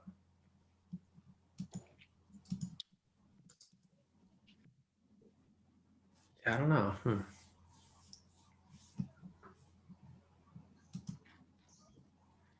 we got 2 active trades, GU, we got RJPY.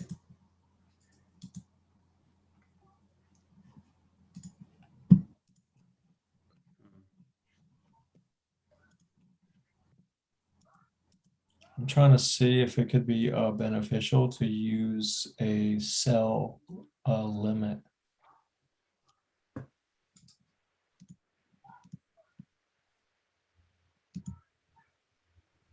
Sell limit on here? Yeah, Where would your entry be? That's what I'm trying to identify for you. Oh, okay, gotcha.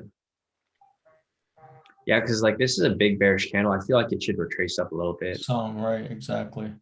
Like maybe retrace back, retest the structure, and then come back down. Where's your structure at? What price point? Structure would be at 1.25765. Yeah, I could see a retrace back to 25586 or 25671. Gotcha. What I'll probably do is I'll probably just hold off, and then I'll just call for a late entry a little later. It's because it's the end of the week also. Yeah, exactly. So that's probably what I'll do. I'll probably hold off on it, and then I'll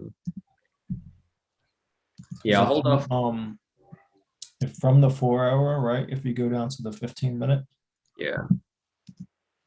So from the 4 hour, since you got it all identified, go down to the 15-minute. You see all those bearish candles with. Oh, it's gonna have to retrace, dude. Right. Exactly. it's already having a wick off the bottom right there. So I'm thinking sell limit at 25,671. 25,671. 25,6. Okay, I see. Oh, that's perfect. Yeah. Yeah, I think what I'll do is I'll just hold off on it. And then I'll either do a sell limit or I'll wait for it to You know what? Put an alert right there. yeah. See. What was the number again? 25,671. Yeah. See, check USD CAD. Oh, I got one set right there. Looks like we're good.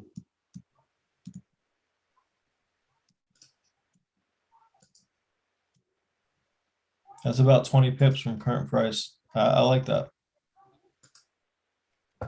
Yeah, no, it does. It looks good for the most part. Yeah, it looks pretty solid. I mean, like for last, before market close. Yeah.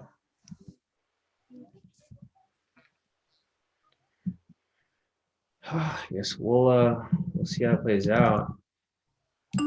See, I'm gonna take a look at the USD CHF too. I think I'll hold off on both of these because same thing with USD CHF. It kind of pulled down a bit. Yeah, same thing with all the USD pairs. My Yeah, my GU's bouncing around. That's what it looks like. Let me go over to actually, let me pull up this for Joe real quick. Joe wants me to take a look at UK 100 on a 10-minute. Dude, the sentiment for US 30 keeps going up, bro. It's back to it's at 78% now. This thing is relentless. Dude, I think they're just luring in more sellers before they spike it back up. We'll see. Or it might drop, who knows? But I don't think they would do that. You know, if you really think about it, if 78% of people are short in the market and they drop it, you know how much money they're not going to make if they drop it? And there's not enough people pushing it down to really make that push. This isn't like no GameStop stock, you know? It's freaking Dow 30. Like they're not going to be able to afford a share of 32,000 drop to really drop this thing. And they'll dump it when nobody's trading in Asia. Exactly. Like they'll wait for people to pull out of these sells and then they'll dump it and then they'll push it back up. We'll see. Anyways, let me go to UK 100 real quick.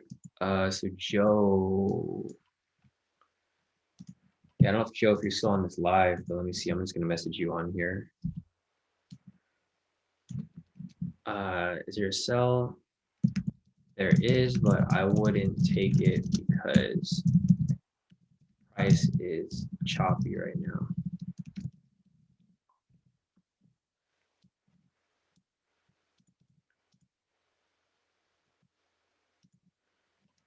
All right, cool. Yeah, Peter just mentioned, wow, IG for US 30 is at 78%. Yeah, I personally would not mess with it, dude. I think this is gonna spike up at some point. I think it's just gonna charge up right here, but it's gonna charge up, have a bunch of people enter these sells, and then when you least expect it, boom, stop loss. We'll see that. We'll see how that plays out. All right, let me just fix this real quick.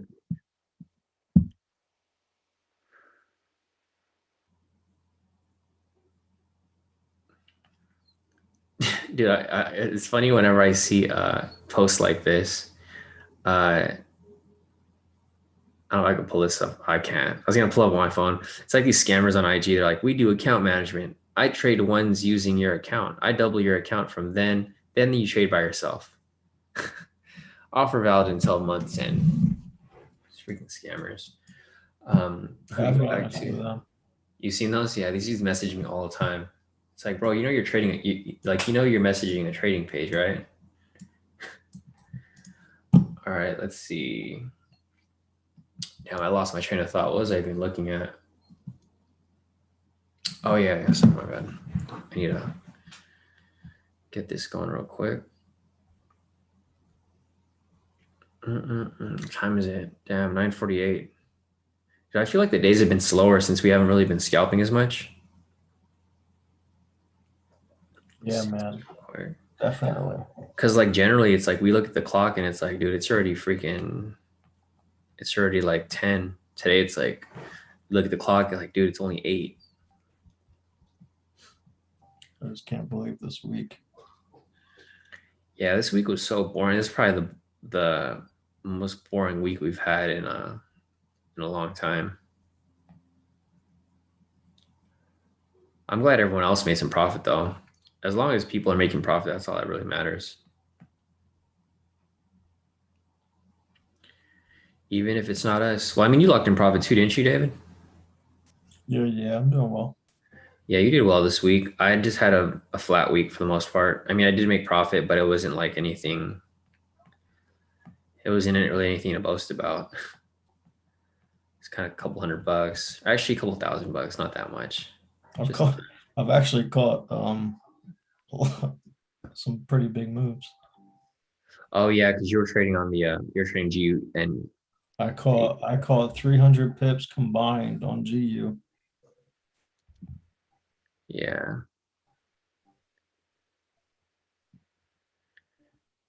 Man, lucky you, bro. Lucky you. It's all good. I feel like next week's going to be a lot better since this week was kind of slow. Especially with all the stimulus stuff. Should be over by this week or Saturday, whatever. Exactly, right?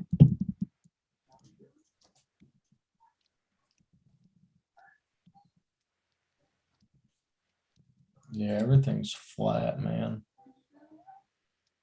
Plus, you got the last 10 minutes of a 4-hour candle close.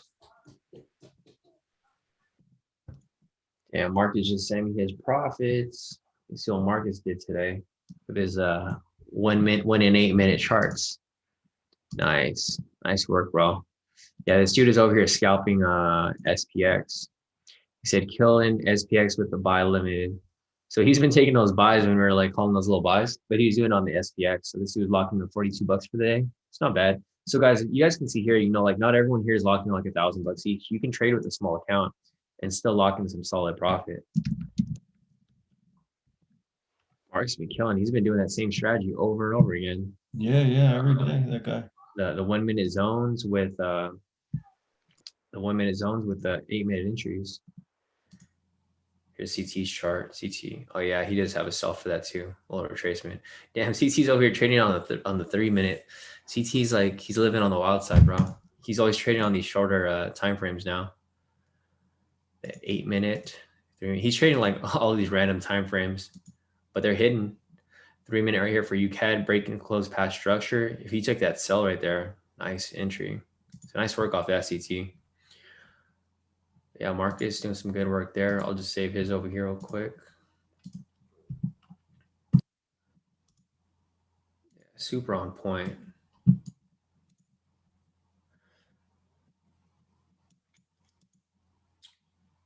Here, let me scroll up real quick.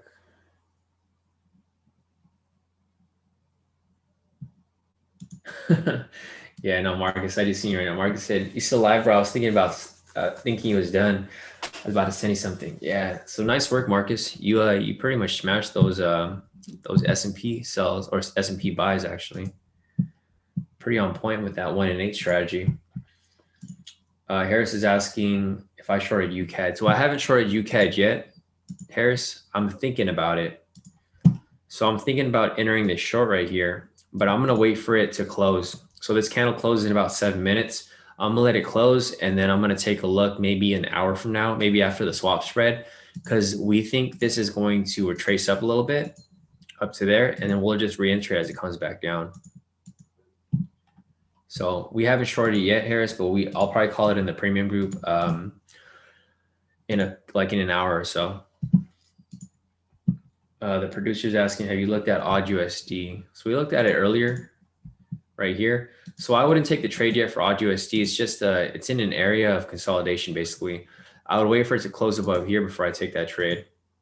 So the producer, if it closes above here, Reason for that is because we have a bullish momentum, right? So we have the rejection from this point. We have the buy signal right here. And then we would want this to break and close past the structure above here. Once it breaks and closes up here, you got all this free space right here, right? You got all this real estate right here to catch a big position right there. So I would hold off on this. I would hold off on this until, you know, it ends up breaking above there. Because it's the same situation up here. See this rejection, sell signal. And then if you took that right there, you know, you would have hit some TP off that, and then same pattern right here. See this pattern that I'm looking at right here? It's the same pattern that's right here, rejection, buy signal. And it's just all about patience, right? It's about patience, waiting for it to get to that point. So like looking at this right here, rejection, buy signal, breaking close past structure right here. And then you just take that buy. It's exactly what we're looking for right over here, right? Same thing, same pattern, same thing. Just waiting for it to close and break. Then you break and close, and then you can take that trade right there, producer. So that's what this is what we'd be looking for off the odd USD. Luis said, what's your thoughts on expert advisors? So I would never trust an expert advisor, Luis. Even like for myself, my strategies here that I apply, I created an expert advisor for it, but it doesn't always work. It usually has issues like sometimes it would work and sometimes it would freeze up. And if it freezes up, that's where you get screwed, because if it freezes up and it passes your stop loss, then you just keep going into more red. So I personally don't recommend using an EA. You know, I always found EAs to just be unreliable. So unless you have a coder, or if you know how to code and you can update that EA when it needs to be updated, or you can make changes when they need to be changes, then you can use it. But I wouldn't like buy someone's EA and then use it, because there's not really that many people that have consistently profitable EA. Like it'll be good for a few days, a few weeks, maybe a few months, and then all of a sudden it starts going rogue on you, and you end up with a blown account, right? So I personally don't use EAs, and I don't really recommend them unless there's something that you created. Like if it's my strategy, I would probably use it, but I would need to have it updated when it needs to. And I don't code, so I could do basic coding, but not like enough to actually make the important updates when it needs to be made. So just keep that in mind. Let's see if there's anything else here real quick. Scroll down. Yeah, Steven, CAD JPY was a loss. Yeah, and same with what Steven mentioned here as well. He said EAs do work, but sometimes you have to manually do things as they're not 100% effective. I agree, 100%. CT said, I'm not trading on it, just using it for a trace to my lower buy. So let's see, CT sent me another chart over here.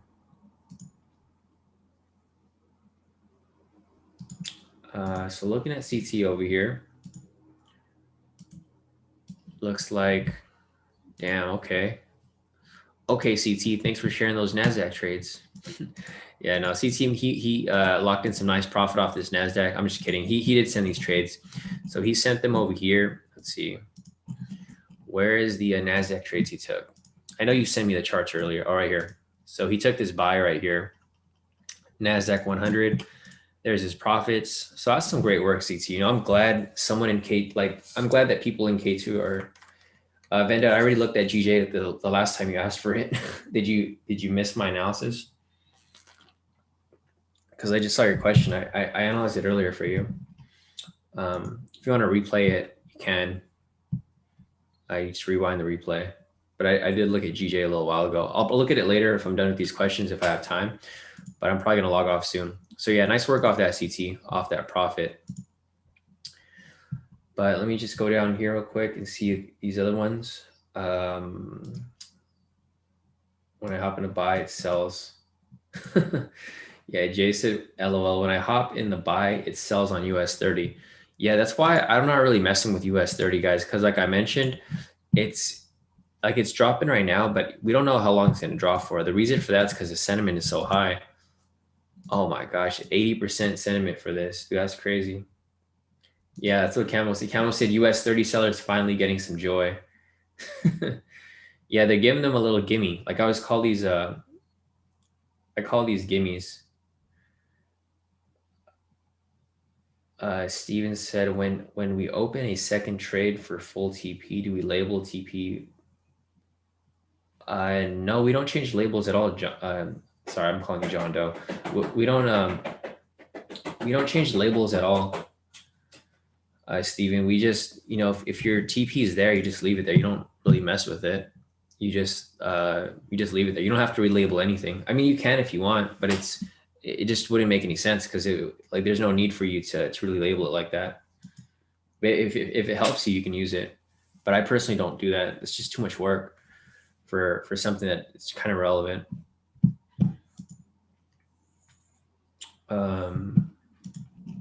Yeah, look at this rejection right here.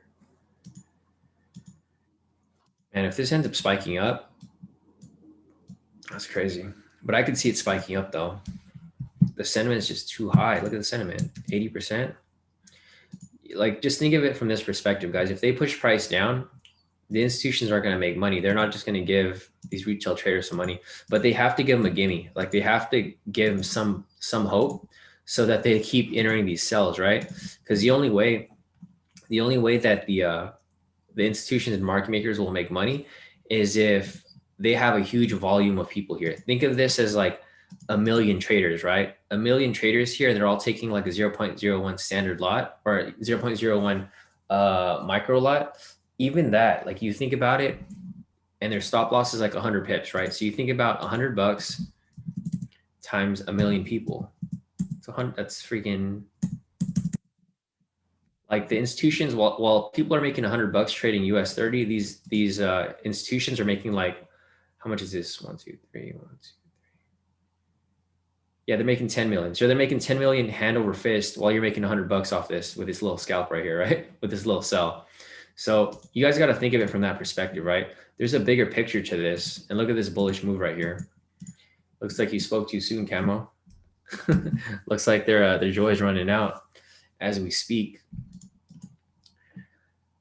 So we'll see. Yeah, Jay, you see that, Jay? It's pushing up just like we mentioned. They're going to give them a little joy right here. Because it's crazy. If you think about us, guys, we're retail traders. We're not the big players. We're only taking like small lot sizes.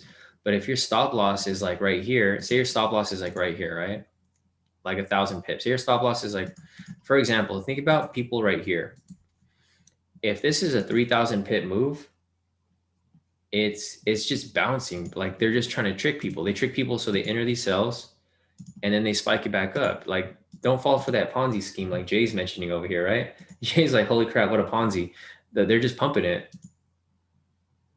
See, Camel said I made 800 off buying that dip. And that's what I mean, guys. Don't fall for these little traps here, because if you guys fall for these traps, you got to outsmart them, guys. You can't be trading like you're a retail trader. I mean, don't get me wrong. We're retail traders, but that doesn't mean that you have to trade like everyone else. Jay said they should have pulled out when they had time. That's what I'm saying, right? Nice. So Jay's up some money too. So Jay's up money. Jay's up $40. Camo's up $800. That's good. That's good to see. Good to hear. But yeah, like I was mentioning, if just keep an eye on the sentiment, guys. This is going to be your main indicator right here. Just see where everybody's trading. See where everybody's trading and trade the opposite.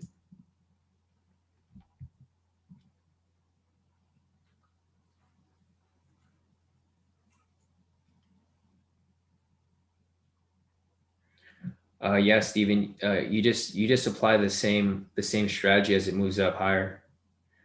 TB3 would be full TP, so it's not really necessary for you to move it anymore. But that's pretty much the case there. Yeah, look at this push up right here. It's gonna get pumped. It's already 10 o'clock, right? So 10 o'clock, you're probably gonna see the spike up right here. DXY is making a lower low, bro. Oh my God. What would you say? DXY is pushing down again. Oh man, tell me, bro. There goes your DXY, guys. Pushing down, and look at gold over here, pushing up. So there's your main indicator. If you guys want to trade gold, just like line up gold with the DXY. If the DXY is going down, you buy gold. If the DXY is going up, you sell gold. I might hit this 1 to 17. Are you in this right here? Are you in gold? GU. Oh, GU, you're in GU, yeah. I'm halfway. Oh, did you come back up? Yeah, I'm 40 pips in profit. Yeah, I'm about to hit TP too. Oh man, where are my horns at? Are my horns still here? Oh, there we go. Still got the horns there. All right, cool. So I guess I'll hang out with you guys for a bit.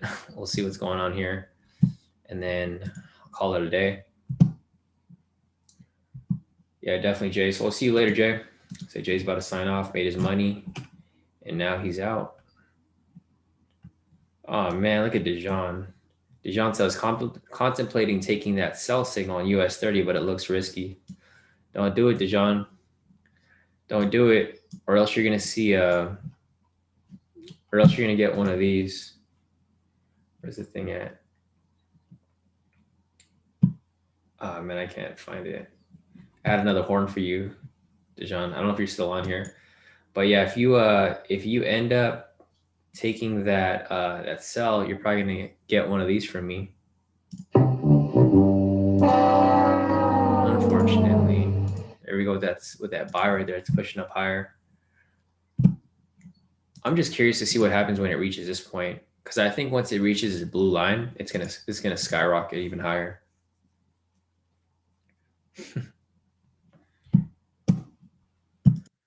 All right, we'll see how that plays out. I'm just waiting for this GU to hit. And then once it hits, guys, I'm gonna log off for the day. I got a mentoring session at like, yo, what's up, Tune? I haven't seen you in a while, bro. Yeah, GU's pushing up, bro. We're in that buy right now for GU. And David said for 2 months. Yeah, no, it's been pumping. We're currently in this for our signal right now for GU. Man, I hope Dijon did not take that sell. Dijon, if you get this sell, I'm gonna give you donkey of the week. Is it? Do I got a donkey sound here? Looking for the donkey. I'm running AR now. AR. 1 to 8. Oh, okay, got you. Yeah. Damn. All right.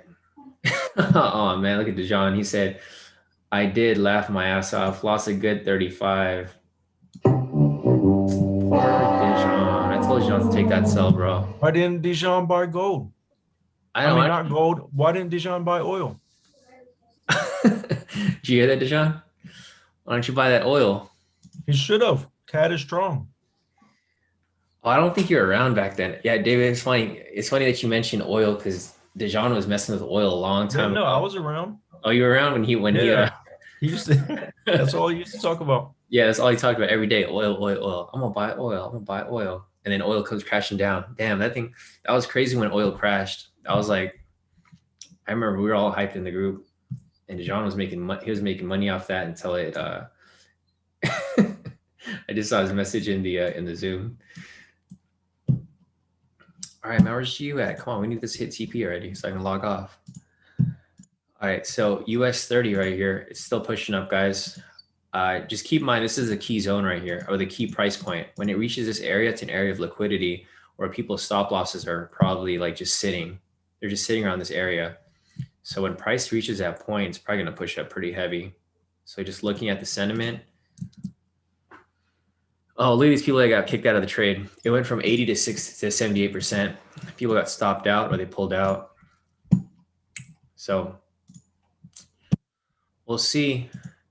All right, guys, it's already 10. I'm going to log off. I'm back on for a live session again, or a mentoring session at 2 p.m. So I got to go get some work done from now until then. So I'll be back at 2 p.m. And then again later tonight, guys, I have an interview with this trading company at 8 p.m. So if I get the link for that, I'll send it over to you guys. And you guys can sit in if you want, or if you guys want to watch the replay, I'll get that replay and I'll probably share with you guys. So I think that's it for now, guys. Hopefully you guys had a great trading week so far. I'll try to come on tomorrow. I don't know if I really want to because this week's been weird anyways. And last week for NFP, I kind of took like a fat loss after trying to trade when I knew I was supposed to trade on Fridays. So I'll see if I'll come on tomorrow. If I do, I'll let you guys know. If not, I'll probably catch you guys on Sunday. So David, you gonna hang on for a bit? Or did you log off already? You probably logged off. Oh, no, I'm a roll. Yeah, I'm gonna roll too. It's already 10. I don't want to. I know if I keep watching the charts, I'm gonna want to hop into some trades, some risky trades. So I'm not going to. It's not time to be looking for trades. Not today. Exactly. But all right, guys. So I got a whole bunch of emails to get to. If you guys emailed me and I haven't responded yet, I will get to you shortly. If you guys haven't already, if you guys can like the stream on your way out, that'll definitely help us continue to grow this channel. And I'll continue to keep coming live for you guys every morning. But yeah, other than that, guys, I will catch you guys later today. Yeah, I'm gonna hit the gym right now too soon. So I'll see you guys later. See you guys. And I'll be back at 2 o'clock. So it's 11, 10, 11, 12, 1, 2, 3, 4. Wait, 11, 12, 1, 2. All right, 4 hours, guys. Catch you guys back here in 4 hours.